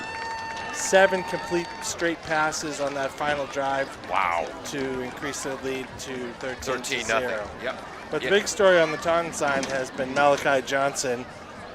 Malachi has run 11 rushes for 110 yards. Wow. 44 yards of those coming on a run for a touchdown in the first half. Yep. Outstanding job by that Taunton offensive line. Jonas is the left tackle. Vernado, the left guard. McDougal, one of my favorite athletes in the Hockomock League for me to watch in baseball and football. He's going to Drayton on a baseball scholarship. Had a huge home run in Taunton's playoff run last year to the state title. And, well, I just enjoy watching the kid play. He's the center and a linebacker on defense. Right guard is Frank. Right tackle is Therese. They've done an outstanding job protecting Leonard. There's been 2 or 3 times when he's been heavily pressured, but overall he's had time to throw. He has had a lot of time to throw. The pressure's getting there, and the pocket's starting to collapse, but he's making really great reads. He's going through his progressions fast, and he's doing a really good job. On the blue side of the ball, there are a lot of good things happening here for Attleboro. They just haven't been able to string enough of them together in a row. Harvey has gone 9 for 17 for 52 yards. Unfortunately, he's also had 3 interceptions. I was going to say, unfortunately, 9 completions with 12 passes have been caught. Correct. Right, just 3 to the by wrong Taunton. team. Taunton is putting a lot of pressure, especially on the left side of that offensive line. We know that the starter for Attleboro, Cameron Gray, is out tonight, and replacing him is David Rendu, who's doing a very admirable job, doing very well over there. But I think the lack of reps or the just kind of getting his feet under him in the first half, Taunton tried to expose that and take advantage of that, which has had Harvey on the run a little bit. Yep. Lots of great things, though, coming out of the run game. Rivera's running hard. He's 6 for 26. Every 26 of those yards, Paul, has been so well earned. Yep. You're right. Pound for pound, he's one of the hardest runners in the Hockomock. Yes, and I've been saying he's the one of the hardest running backs I've ever seen, under 150 pounds. And I said to Dave Angel during halftime, that was before I saw Malachi Johnson run with the ball, to take nothing away from Adrian Rivera. I love the kid, but I'm telling you, Malachi Johnson runs just as hard and breaks as many tackles. He sure has. I think one of the bright spots in that first half for Attleboro was one of the last plays of the half when they're backed up on their own 5-yard line. Yep. They showed a little attitude and a little grit, and they ran for 10 yards, on a quarterback sneak right up the middle, and said, hey, we're still here. And I think they're going to take that energy back take that energy into the second half here and just remind Taunton that the game's not over. Yes. What do the Attleboro assistant coaches think we live in a barn? They just came in to go to their spots on top of the press box and left the door open, for crying out loud. It's windy. Jim Winters is the head coach for the Bombardiers. Tommy Burns, the defensive coordinator. Jim Winters runs the offense. Chris Rushello handles the defensive backs. Justin Boyd, A.J. Hoops, Mike Whitfield is there as well. I think Mike Whitfield, was he his coach at line coach at UMass Dartmouth? I'm not sure. John Ribeiro, Daniel Starkey, Alan Foster, and Gene Fitzgerald. And for Taunton, of course, Brad Sidwell, the head coach. Mark Masterson, the defensive coordinator. Matt Letourneau, the offensive coordinator. Dominique Williams. An onside kick attempt there by Attleboro. And Ball the ball is still still bouncing free. around, and Attleboro has recovered on their Taunton 36-yard line. No, I Nope, guess Taunton Taunton got it. Oh, jumped the gun there. And who was that? Turn around sideways, son. I believe that was number 45, Caden Jordan, who recovered that ball for Taunton. But an onside kick. I'm sorry, I didn't realize the half was going to start that quickly. Thank you for pinch hitting for me there, Eddie. Oh, absolutely. That was a.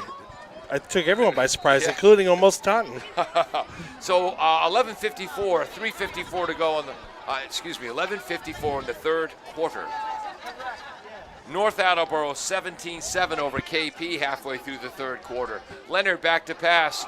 Fakes the jet sweep. Huge collision between Ethan Lako, who comes off the bench, and he makes his presence known right away as he slams into Malachi Johnson after a 4 or 5 yard gain. Boy, can Ethan Lako hit. Ethan closed the gap pretty quick on that. Tremendous burst of speed. Plays that striker position. That's a 6 yard gain, though, for Johnson. Line of scrimmage was originally Taunton's own 37, and they are now at their own 43. So a 6 yard gain, 2nd and 4. You can see they're splitting Johnson out wide again here. That means Batista's in the backfield. Leonard fakes to Batista. He tries to run left. He breaks one tackle, spins out of another. Finally taken down by Fitzgerald, Victorio, and who's getting up slowly for the Bombardiers? Rivera playing that striker position, but a first down. That's the first time we've seen Leonard run tonight. This was first design run for him, which I think took everyone by surprise. That was a good mix-up. Yep. Pulling Johnson out into that, pulling him out wide, really kind of spread the defense out on that side, opening up a little hole for him. They're at the Attleboro 47-yard line, so that's a 10-yard run and a first down for 3-year starter Jacob Leonard. Only 5'10", 171 though, powerfully built. There's Malachi Johnson running left behind Jonas and Vernado. Looks like he picked up another 5 there. Lako in on no, Spencer Shirk. That's 1-2, not 22. Spencer Shirk in on the tackle. Good news is the Attleboro defensive backs are sure tacklers. Bad news is you don't want your defensive backs making that many tackles. It's going to be 2nd and 4.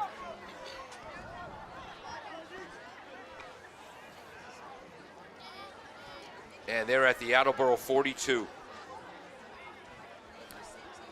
Running back Johnson to the right of the Johnson quarterback. Again. He's got a first down again. And I'm trying to see if they're pulling a guard on that play. The right guard. Nope.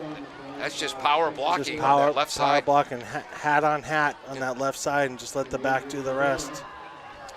So Taunton closed out the first half with a 10-play, 3-minute and 31-second drive, primarily through the air. They're going back to the ground.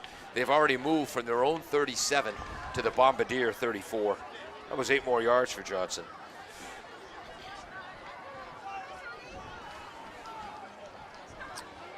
On the defensive line for the Bombardiers, Jacob Wild is there. Miranda's the tackler. I think Miranda's out right now. Again, they give to Johnson. This time he tries to run to the right side. He's chased down from the weak side linebacker. That's the 3rd time that Jackson Huntington has gone screaming in from the outside, but still Johnson gets 3 yards on that.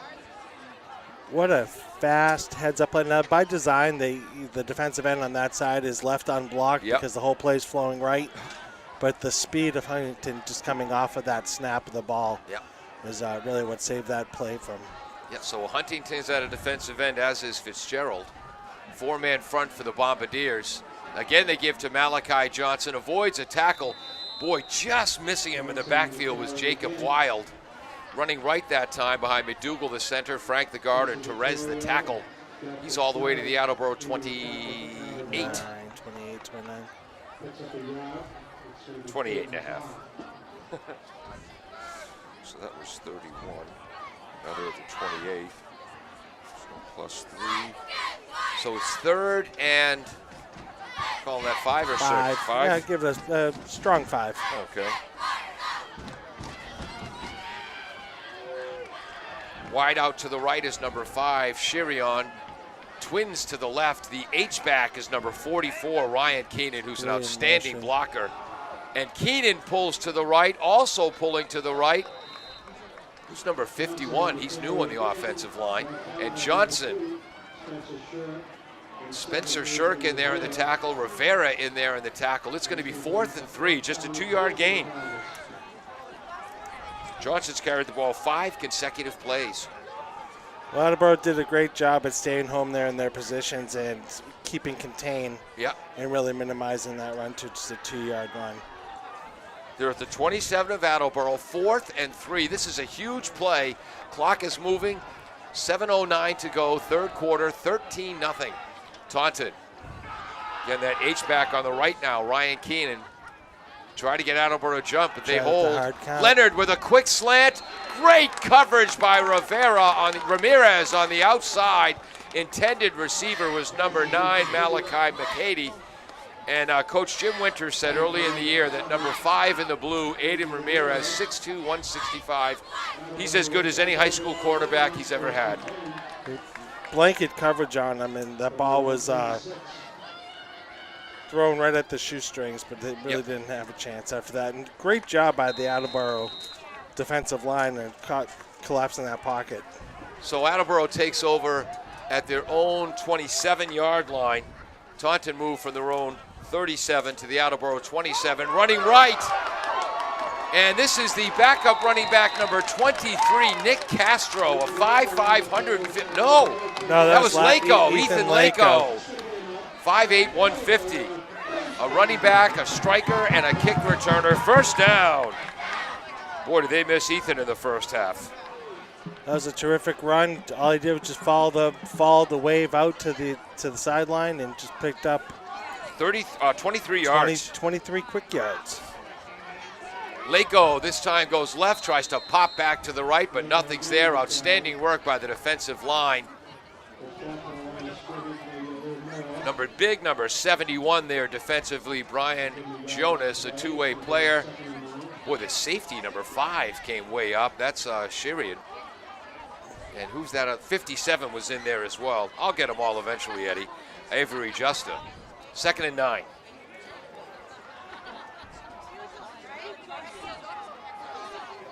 Where's my field mic? Turn that up. There we go. Lako in at running back. Option to the short side. Late pitch by Harvey. Lako tries to cut back to the right. I'm not sure who made the tackle, but I do know who made the play for Taunton. That was number 26, Dom Kessel, who did not lose the edge. That'll be held contained. That was a terrific eyes, just kept him body square, followed it all the way to the sideline. Sideline's your 12th defender, Paul. Yep, and Lako cut back into the other tackler. So Ethan did gain 2. It'll be third and a long 7. They're at the Taunton 47. Taunton flip-flopping on the line. Another defensive end is number 8 now. Peter Moore is in. Back to pass is Harvey. Has time, throws over the middle, it's complete. Breaking a tackle, taken down at the 29-yard line. And his ankle hurt. And that's Ramirez on the catch, and his right ankle is banged up. Aiden Ramirez with the first down catch, but he's coming to the sidelines. Beautiful throw by Harvey. From the 47 to the 27. 27, beautiful 20-yard pitch and catch, a few yards after the run, and Ramirez, he came off the field under his own power, under a pretty good pace. Approaching 4 minutes, 35 seconds to go. The right slot comes in motion left. That's kind of a funky version of the old wing T counter. And that's number 28, Michael Huntington. That's the 3rd or 4th time he's run that counter play. That's Taunton's bread and butter right there, though. They weren't fooled by that. I think they see that play in practice too much. Exactly. And so the original line of scrimmage was the 20. I guess the original line of scrimmage must have been the 28, because now he's at the 26, and it's 2nd and 8. Yes, sir. I concur. I concur.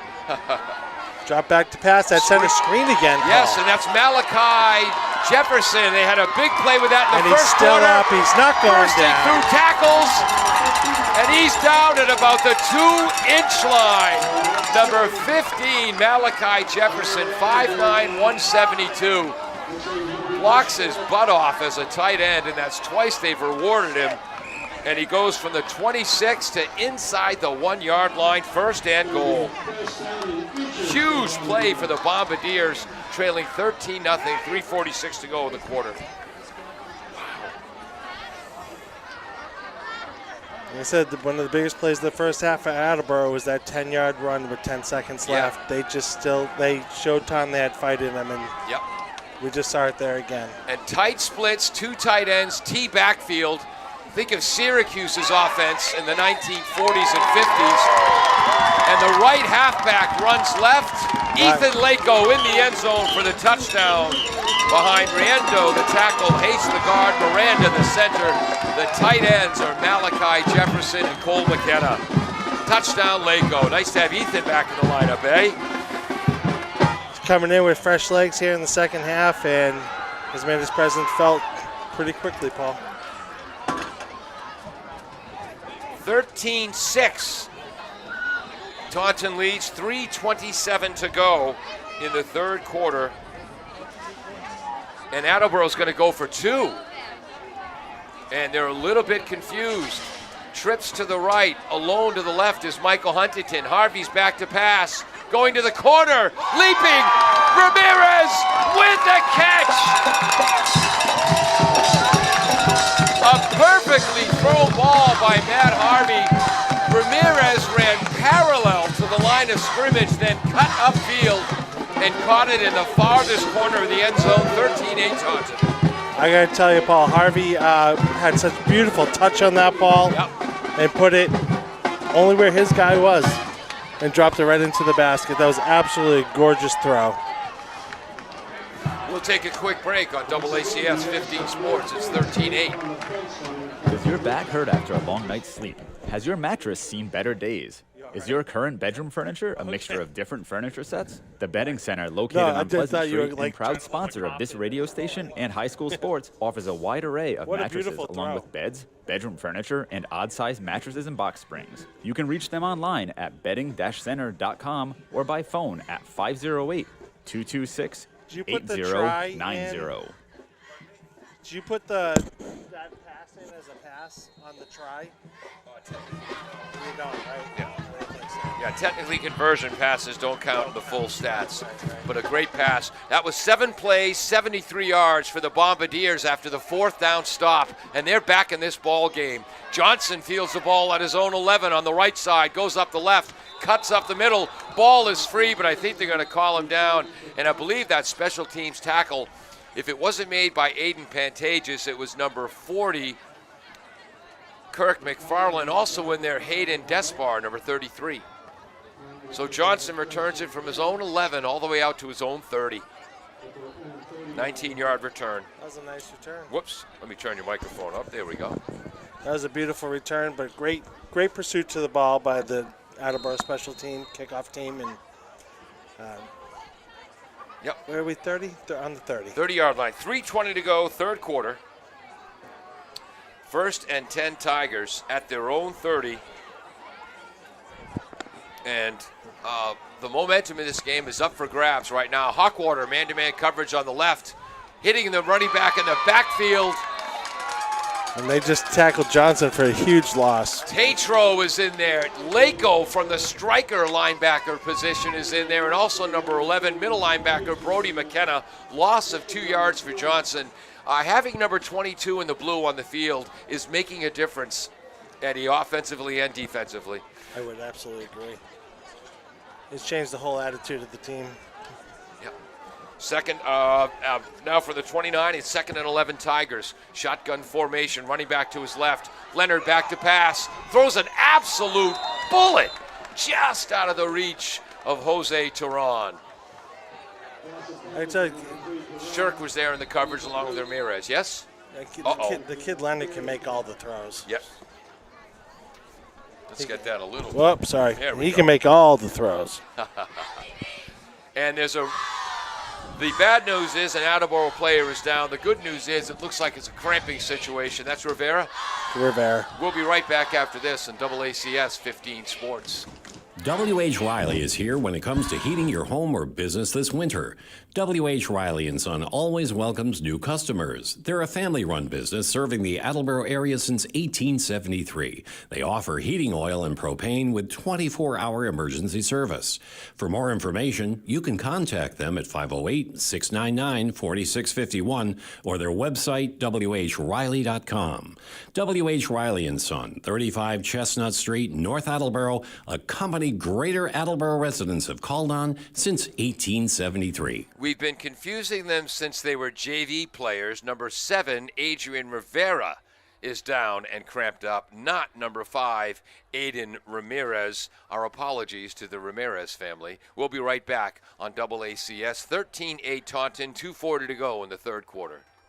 Are you looking for meal options for you and your family? Consider Rico's Subs and Pizza on Route 1 in North Attleboro. Open since 1971 and a proud sponsor of high school sports in the Attleboro area.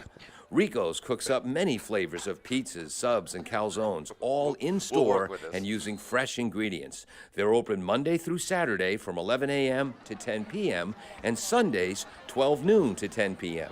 You can also order ahead by calling 508-695-1296. Welcome back to AACS 15 Sports and 1320 WARA. So, Eddie, I was wrong when I thought I was wrong. I was actually right. You were right, which was really weird because the dollar you had to pay me for being wrong I had to give back, but you were wrong about being wrong. So I got it back. So I'm still up $1. Leonard fires a bullet downfield, knocked away at the last second by number 5. Anthony Ramirez. Yes, and did we tell you that Jim Winters says he's as good as any high school cornerback he's coached, because if he's not there, Jose Turan is running on his way to Foxborough. What a beautiful ball by Leonard. Beautiful ball by Leonard. Like you said earlier, Leonard can make all the throws, but that coverage was unbelievable. He was there step for step, timed the ball at the high point and knocked it away. Absolutely beautiful play. Taunton in punt formation. Lako back to receive the punt. The punt by number 33, Vannon. It's a short punt and bouncing straight up and down. Whoa! And almost a smart play by number 44, Ryan Keenan. He was trying to block Brody McKenna into the ball to cause a fumble. Yeah, but Brody McKenna had some fancy footwork there to avoid it. 2:09 to go. Bombardiers have the ball back, and they're on the Taunton side of the field after the short punt. 1st and 10, trailing 13-8.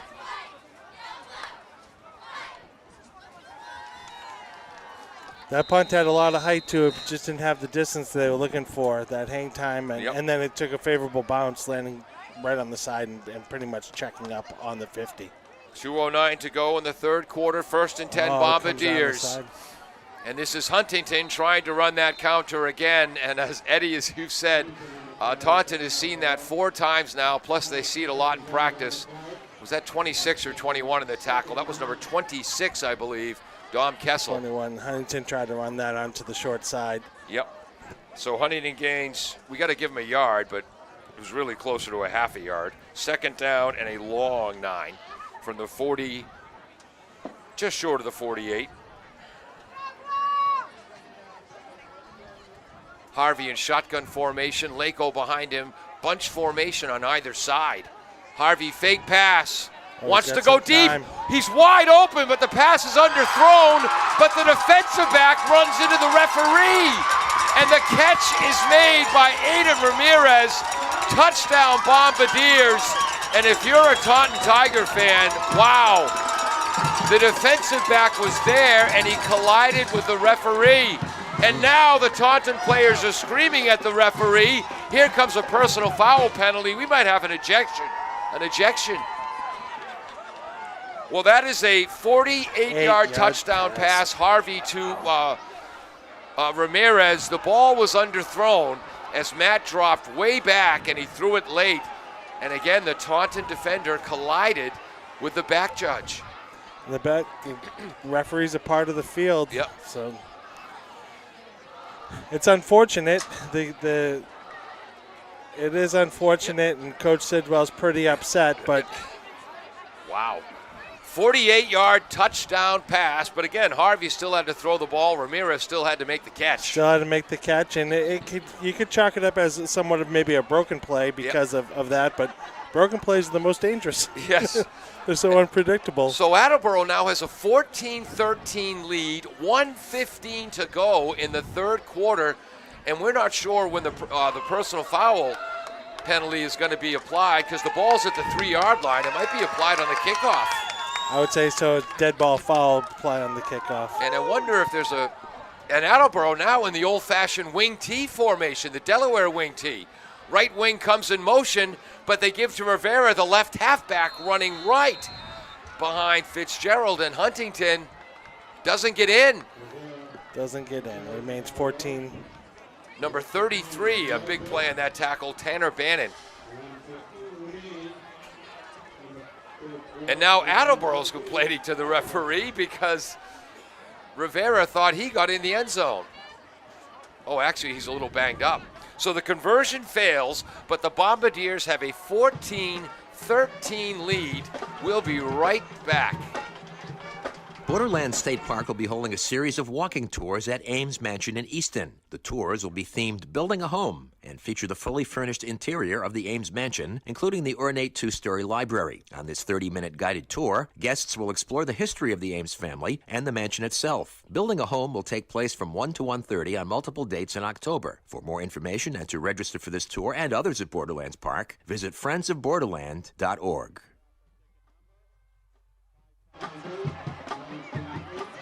Welcome back to WARA and AACS 15 TV. Yes, the personal foul penalty when basically the entire Taunton defense was screaming at the back judge, who they believed picked their defensive back on that touchdown pass. You were mentioning Harvey was backpedaling. He was on his side of the field. side. Yeah, he was on his 40, backpedaling, threw that ball off his back foot, 45 yards in the air, and Attleboro was offsides on the kickoff. They were kicking off from the Taunton 45.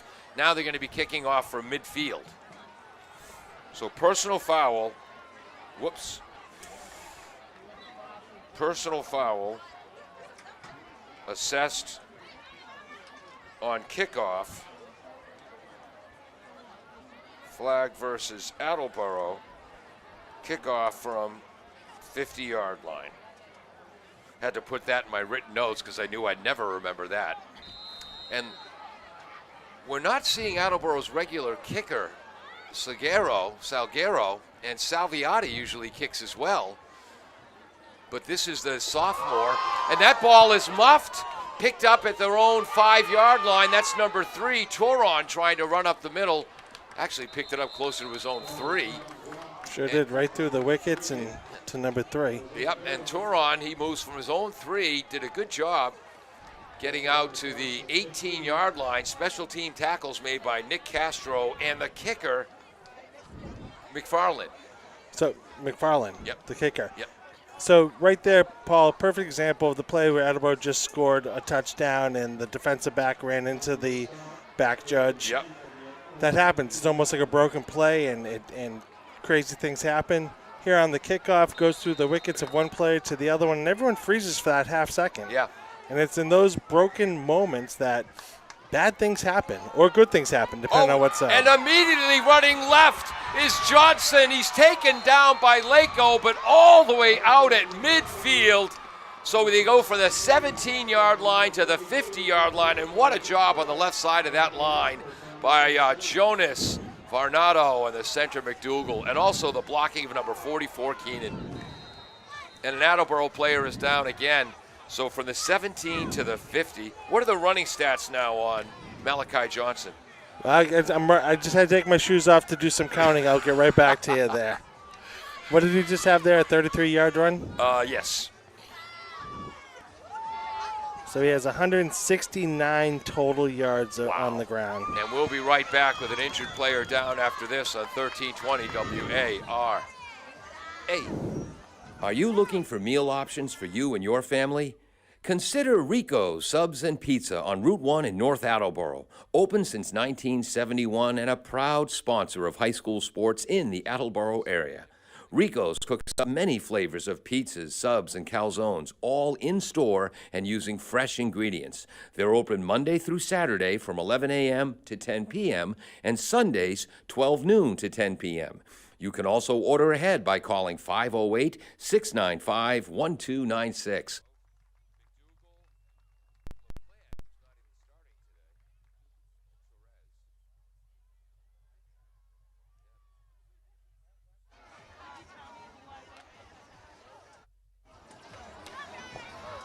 Welcome back, and that's Victorio coming off the field under his own power, Casey Victorio, but it's 1st and 10, Taunton trailing by a point, 45 seconds to go in the half, and they're giving up the middle to Batista, and he is hit by a wall of defenders, and there's a late flag, a double flag as Hawkwater for Attleboro and Shirian for Taunton were going at it on the right sideline. The play was run towards the left sideline, and now Lako's limping off the field. He has made all of the difference for the Bombardiers here in the second half. A gain of less than a yard for Batista, number 27 on the run. And I think we have offsetting personal foul penalties here on the right side. Unsportsmanlike conduct on both sides, offsetting. So it's 2nd and a long 9. We'll call it the Attleboro 49.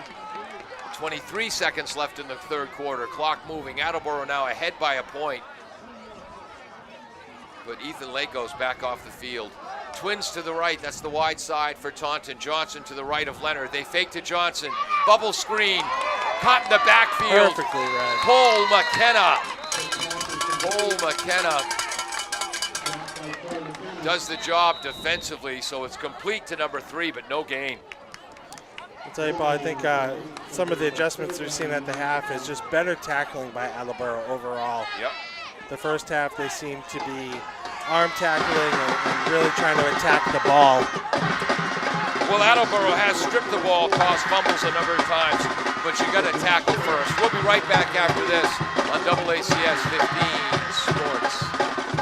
Claudino's Auto Repair, located at 310 South Main Street in Attleboro, is celebrating 26 years in the auto and truck repair business. Over the years, John Claudino and his team of mechanics have worked to build a long-lasting rapport with their customers. From oil changes to diagnostics, transmissions, and routine maintenance on foreign and domestic cars and trucks, Claudino's will keep your vehicle running. Claudino's Auto Repair, 508-226-8545, or at claudinosautorepair.com.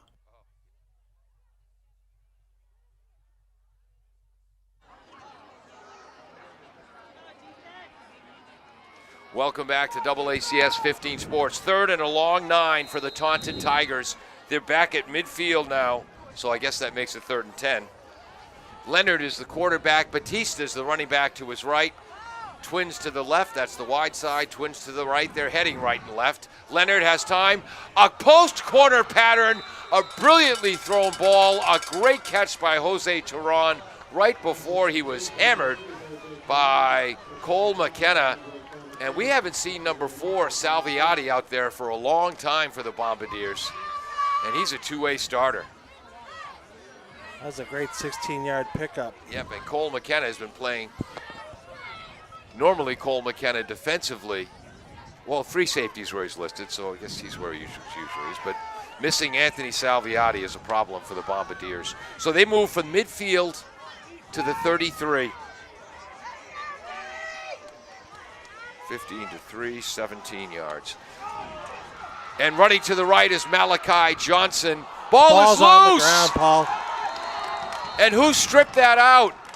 That was Ethan Lako. That is at least the 4th time this season Ethan Lako has caused a fumble. At least the 4th time. Fumble is recovered by Fitzgerald. Lako gets to the sideline and immediately pops down on the ground. A problem with his left leg. But a recovery by Fitzgerald, a two-way lineman, and the Bombardiers with a turnover stop the Taunton bid.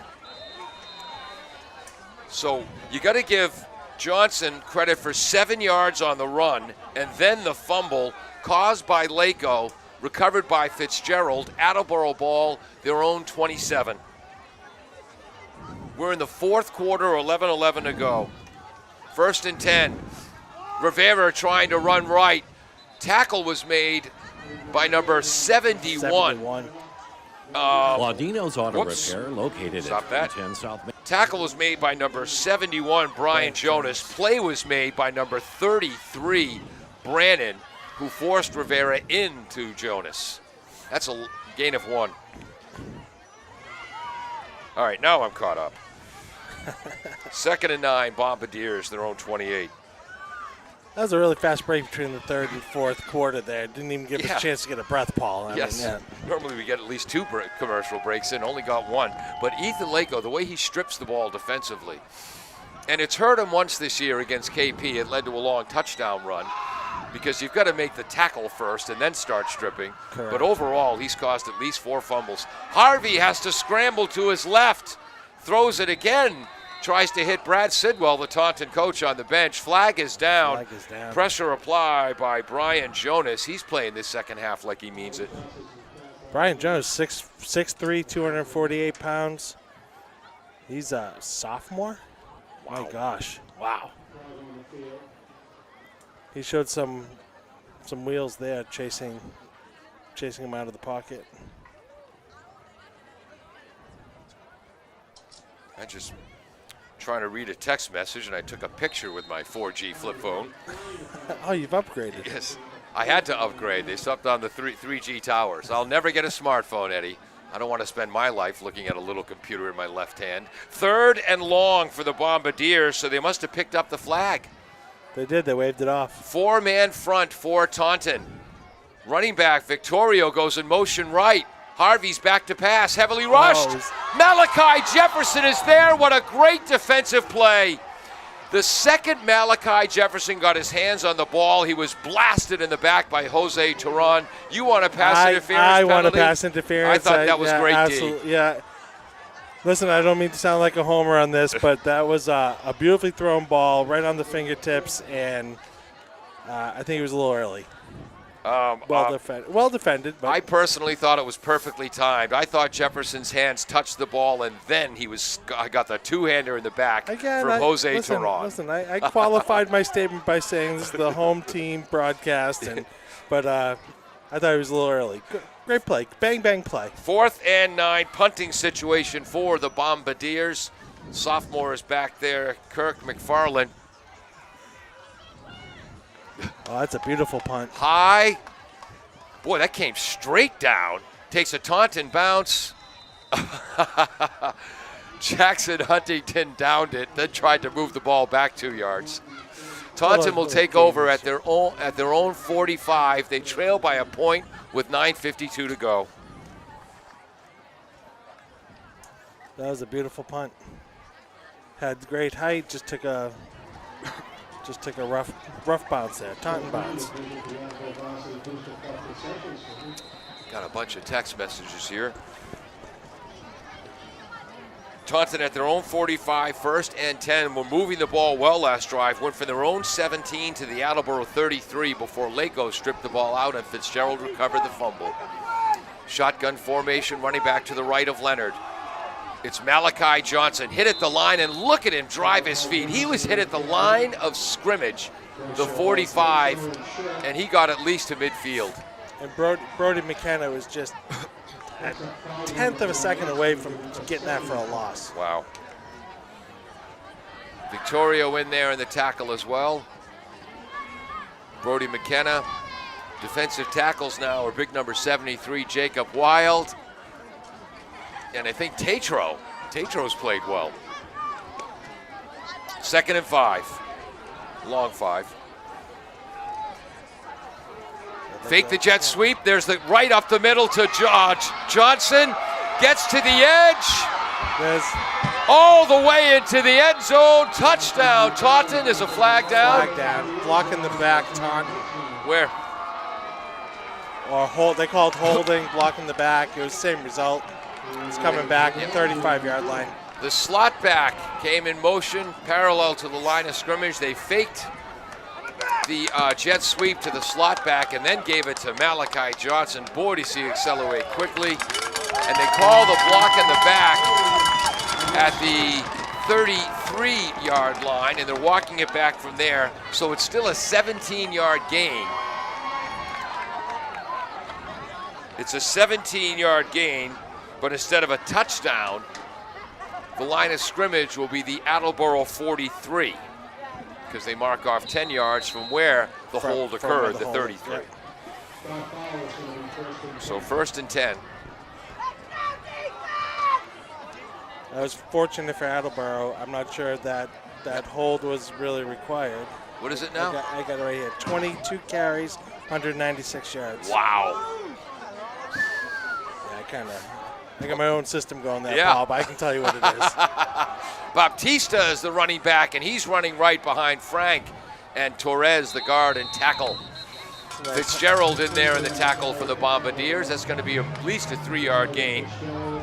2-yard, whoops, 5? 5. He moves from the 43 to the 40. To the 39, so 4. We'll split the difference. All right. You say 3, gain. I say 5. We'll give him 4. 2nd down, 6 yards to go, Taunton. 8:30 left in the game, or regulation, clock moving. Was that Batista on the run? That was Batista, 27. Thank you. Johnson's back in now to the left of the outstanding Leonard. Bunch formation to the right, that's the short side. There he goes again. Johnson up the middle again, runs by one tackler. Brody McKenna bounced off the tackle attempt of Brody McKenna. He's all the way up to the 41-yard line. Another 3 yards I'm sorry, that's the 36-yard line. Moron, Paul. Well, Paul, in your defense, the line judge did come out on the far side and spotted on the 34.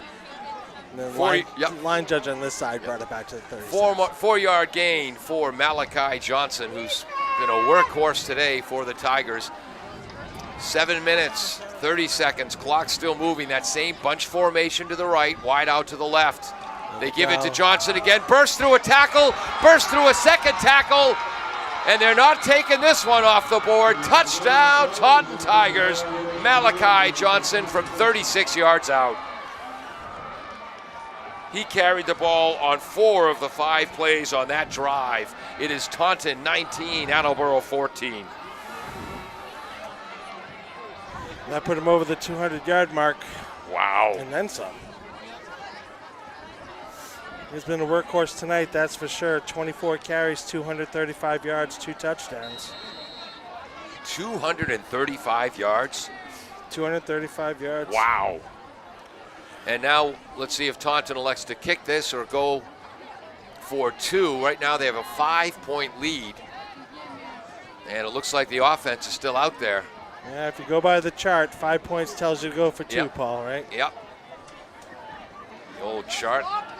The one my brother Michael had the Holy Cross Crusaders logo on it. Trips to the left. Leonard's going to try to run right, and he runs right behind the block of Ryan Keenan and the tackle Torres and the guard Frank. I'm not sure if there was a tight end. 2-point conversion is good. 7-point lead for Taunton. 7:19 to go. That was a great try on Taunton's part there. And Leonard, again, just letting the play develop in front of him and tiptoed his way right in. Want to thank our sponsors, Claudino's Auto in Attleboro, the Betting Center on Pleasant Street, Rico's Pizza in North Attleboro, the Bristol Glass on North Main Street in Attleboro, W.H. Riley and Son. They've been around since 1873, just 4 years after college football was invented in 1869. And Falls AC, our latest sponsor to join our football broadcasts. Don't remind me, I'm going to play this spot next. I haven't played that one yet. Okay. Taunton will kick off right to left, 7:19 to go. They've got a 7-point lead. Oh, Paul Healy, you're a funny guy. And there's the reverse. They pulled that time. Pantages to Lako. Lako from his own 11 is out close to the 30-yard line. Beautifully executed. Yep, beautiful executed reverse Pantages to Lako. Tackles made by number 8, Peter Moore, and number 22, Ethan Harris. Harris was banged up early. Glad to see he's out there. So the Bombardiers will take over at their own 29-yard line, trailing by 7 with 7:11 to go. Let's see if things keep this momentum going. The Taunton got a little bit of that momentum shift back, but again, Attleboro has not backed down to this team at all tonight. They string a few good plays here together that we're right back in this game. Taunton came in this game number 7 in Division I in Massachusetts. Attleboro number 9. Whoever wins this game will probably host a playoff game. Snap is bobbled. I thought that was a legal procedure on the Bombardiers on the split end to the right. Yeah, it looked like a little false start, maybe offsides on defense. There's a lot of things going on that line of scrimmage pre-snap on both sides. So that's going to be a 5-yard loss, and unfortunately we've got to give credit to that to Harvey. It was a fumbled snap. So it's 2nd down, 15 yards to go. Huge momentum play here for Taunton if they can force a 3-and-out for Attleboro. Screen pass to the left side to Lako, caught from behind. Who's that? That's 22, Harris, the inside linebacker along with McDougal. So a 5-yard penalty, so it was 1st and 15. It was a 5-yard fumble. So it was 2nd and 15. Now it's going to be 3rd and 863 yards to go. Yeah, plus or minus. Ball is at the 13-yard line. And they've got to get to the 39 for a 1st down. So 39 minus 13, 26. 3rd and 26. Great tackle by 22 on the defense, Harris, from behind. Harvey on 3rd and 26. Pressured, steps up, sacked. At least 3 players in there. Harvey is sacked. Is that Avery Justa as well as in there? Yeah, 40. Kessel was in there along with 24, Elijah Profet. So that was an all-out blitz. They sent both outside linebackers. Yeah, they just ran a complete jailbreak on that. So I'm going to have to look at those stats after the game. So Attleboro, now the line of scrimmage is their own 10. So it's 4th and 29. McFarland with the kick. It is high and short. If it was baseball, they'd call infield fly rule, but he gets a good bounce. Oh, and then picking it up at the last minute is Isaiah Williams. Isaiah, we love you, but what are you thinking? Slightly ill-advised there. So on their side of the 50. And it was Tatro. Yeah, Tatro smacks him to the turf, and the Tigers are lucky that wasn't a fumble. And Taunton, they score to take the lead, get the 2-point conversion, and then the Bombardiers run 3 plays and lose 29 yards. 29 yards. Taunton takes over after the punt on the Attleboro side of the field at the Attleboro 49. Just under 5 minutes remaining in the 4th quarter, Paul. 4:53.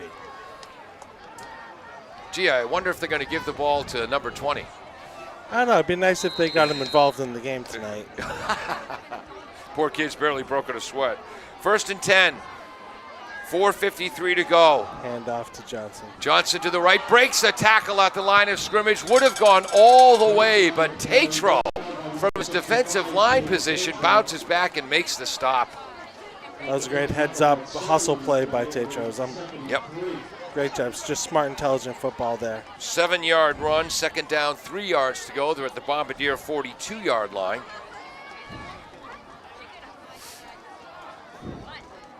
Clock moving, 4:23, 4:22. Trying to see if they're using a tight end on the right. Nope, there's the H-back again, 44, Keenan. He's done an outstanding job. I think that was Tatro again. That time they ran at Tatro. Well, sometimes that's Fitzgerald, number 75. That's a loss of 1.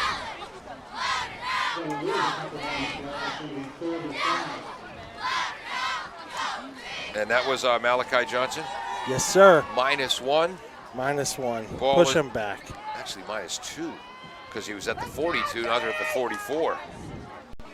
So it's 3rd down, 5 yards to go. And Attleboro's defense needs this play. A first down here in Taunton is a lot closer to victory.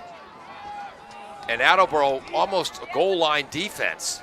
Laco playing free safety as Rivera's taken over the striker position, and a huge surge, a huge second surge by Taunton. The offensive line of Jonas, Bernardo, McDougal, Frank, and Torres, and Malachi Johnson. It's going to be 4th and inches, and they might even measure. I think they got a pretty generous spot there. Again, I qualify this statement by saying this is the hometown broadcast, but that was a very generous spot. Timeout on the field. Attleboro took the timeout. We'll be right back on AACS 15 Sports.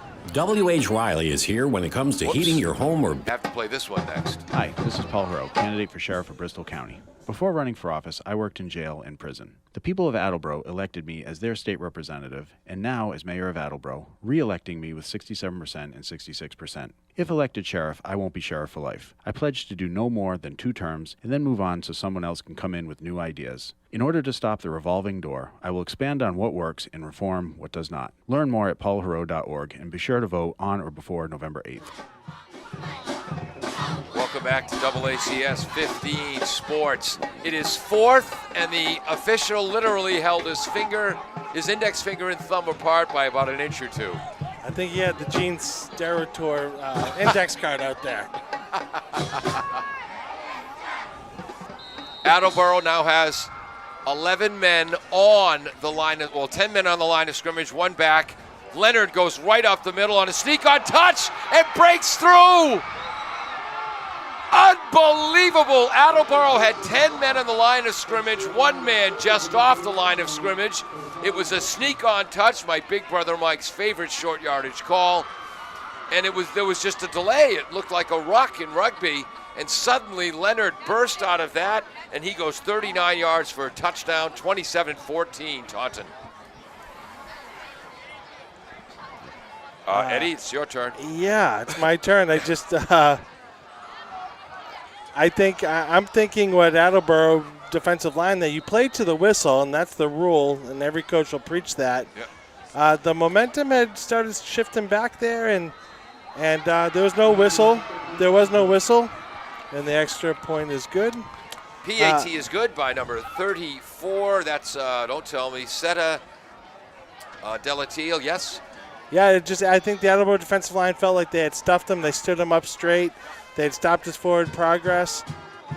The only part missing was the whistle from the referee to stop the play.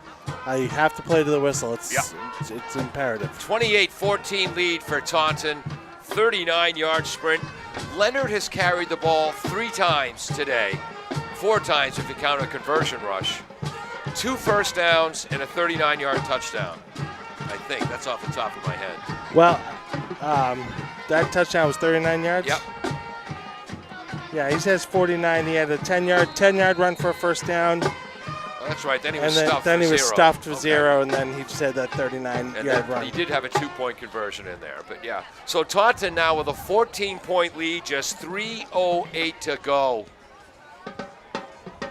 And this will be Laco at his own 13-yard line, trying to get to the right sideline. Breaks 1 tackle, but not a bunch of Tigers in there, but the initial hit made by number 4, Matt Small.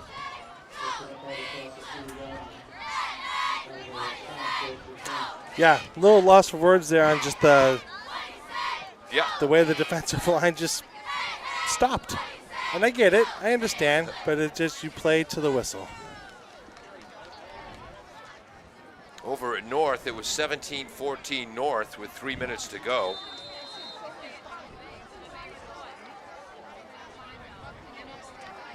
Still 17-14, is that what he said? Well, actually, that text came from a while ago. 1st and 10, Attleboro. Swing pass to Pantages, trying to get to the left. Hemmed in, it's going to be a short gain. Original line of scrimmage was Attleboro's own 25. That's just a gain of a yard.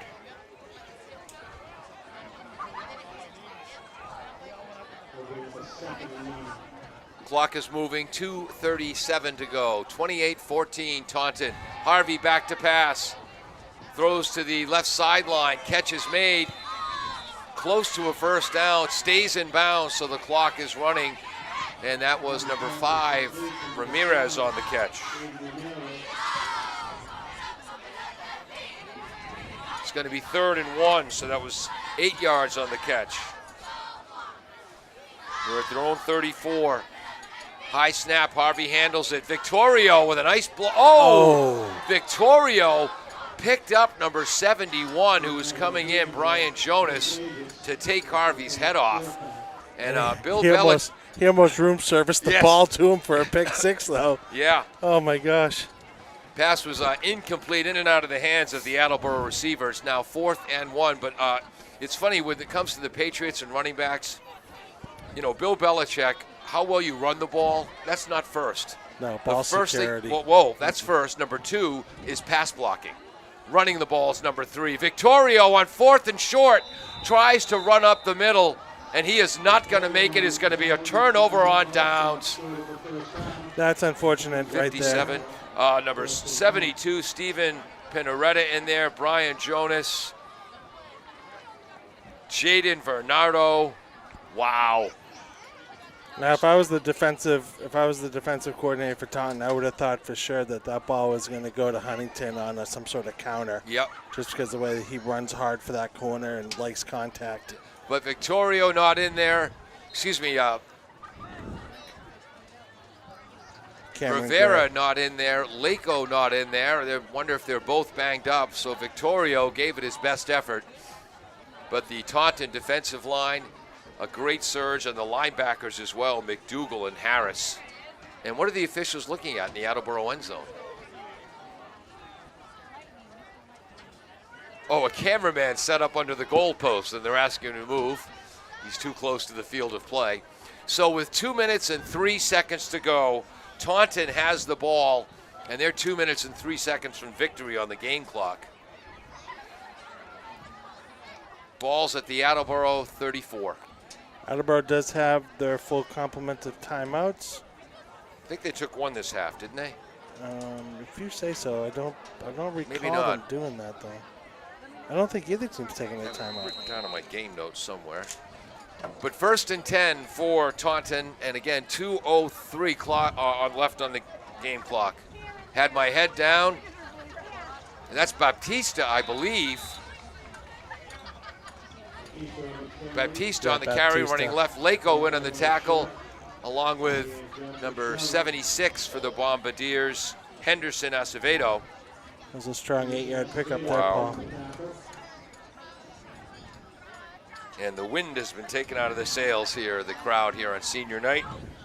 Ball is at the 25.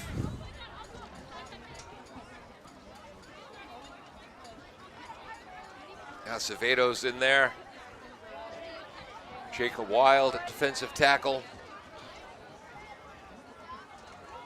Again, they give to Batista. Hit in the backfield, but still gets at least back to the line of scrimmage. Brody McKenna blitzing from his middle linebacker spot. It'll be 3rd and short. We'll give him no gain on that. Yeah, it was a no gain. Should have been a 2-yard loss. Well, I tell you, the Taunton runners all do run forward. They all fall forward. They don't try to spin or twist or turn. They just fall forward. And the clock continuing to move. We're under 50 seconds to go, so Attleboro not calling timeouts to prolong this. As Taunton, game of football, it is a war game. And over the course, and now they're in the victory formation, and over the 48 minutes of this game, they have worn down the Bombardiers, and this is a well-earned 28-14 victory for the Taunton Tigers. A couple of final stats there when you get to that, Eddie. But yeah, again, we had Leonard for Taunton was 11 for 15, 114 yards throughout the air, played a pretty clean game, no interceptions. On the ground, he was able to run 3 times for 49 yards. Wow. The star of the game for Taunton was absolutely Malachi Johnson with 26 runs, 240 yards, 2 touchdowns. Absolutely dominated for Taunton. On the Attleboro side, they had a lot of fight in them, and we saw that at the end of the the first half. Coming into the second half, they actually took the lead 14-13 for a short time, Paul. And I don't have all the stats there, but Harvey made one of the most beautiful passes of the year on his back foot, put it up in the air for 45 yards, and ended up being a 48-yard touchdown. But they just fell short at the end. They just couldn't string enough of them together. To begin the second half, Taunton had a 13-0 lead. They drove from their own 37 to the Attleboro 27 when the Attleboro defense held. Bombardiers then had a 7-play, 73-yard drive completed with a 1-yard touchdown run by Lako. There was a 20-yard pass in there to Ramirez. Also a 23-yard run by Lako. That made it 13-8. Bombardiers quickly forced a 3-and-out. By the way, there was a 2-point conversion pass to Rivera as well. That made it 13-8. They forced a 3-and-out and then just took them 2 plays. The aforementioned 48-yard touchdown pass, well, Taunton will tell you the back judge picked off their defensive back. That made it 14-13, and from then on, it was all Taunton Tigers, and they go on to a well-earned 28-14 victory. It was a great senior night here on a cold Tozer Cassidy Field. Eddie and I could go on and on, but the crew wants to go home. I'm Paul Healy. He's Eddie Perica. Dave Angel was on camera up top. Peter Bray running our graphics. Jim Jones, the engineer in charge. Thank you so much for joining us on AACS 15 Sports. Old Colony Habitat for Humanity is dedicated to providing affordable housing in partnership with families in Bristol and North.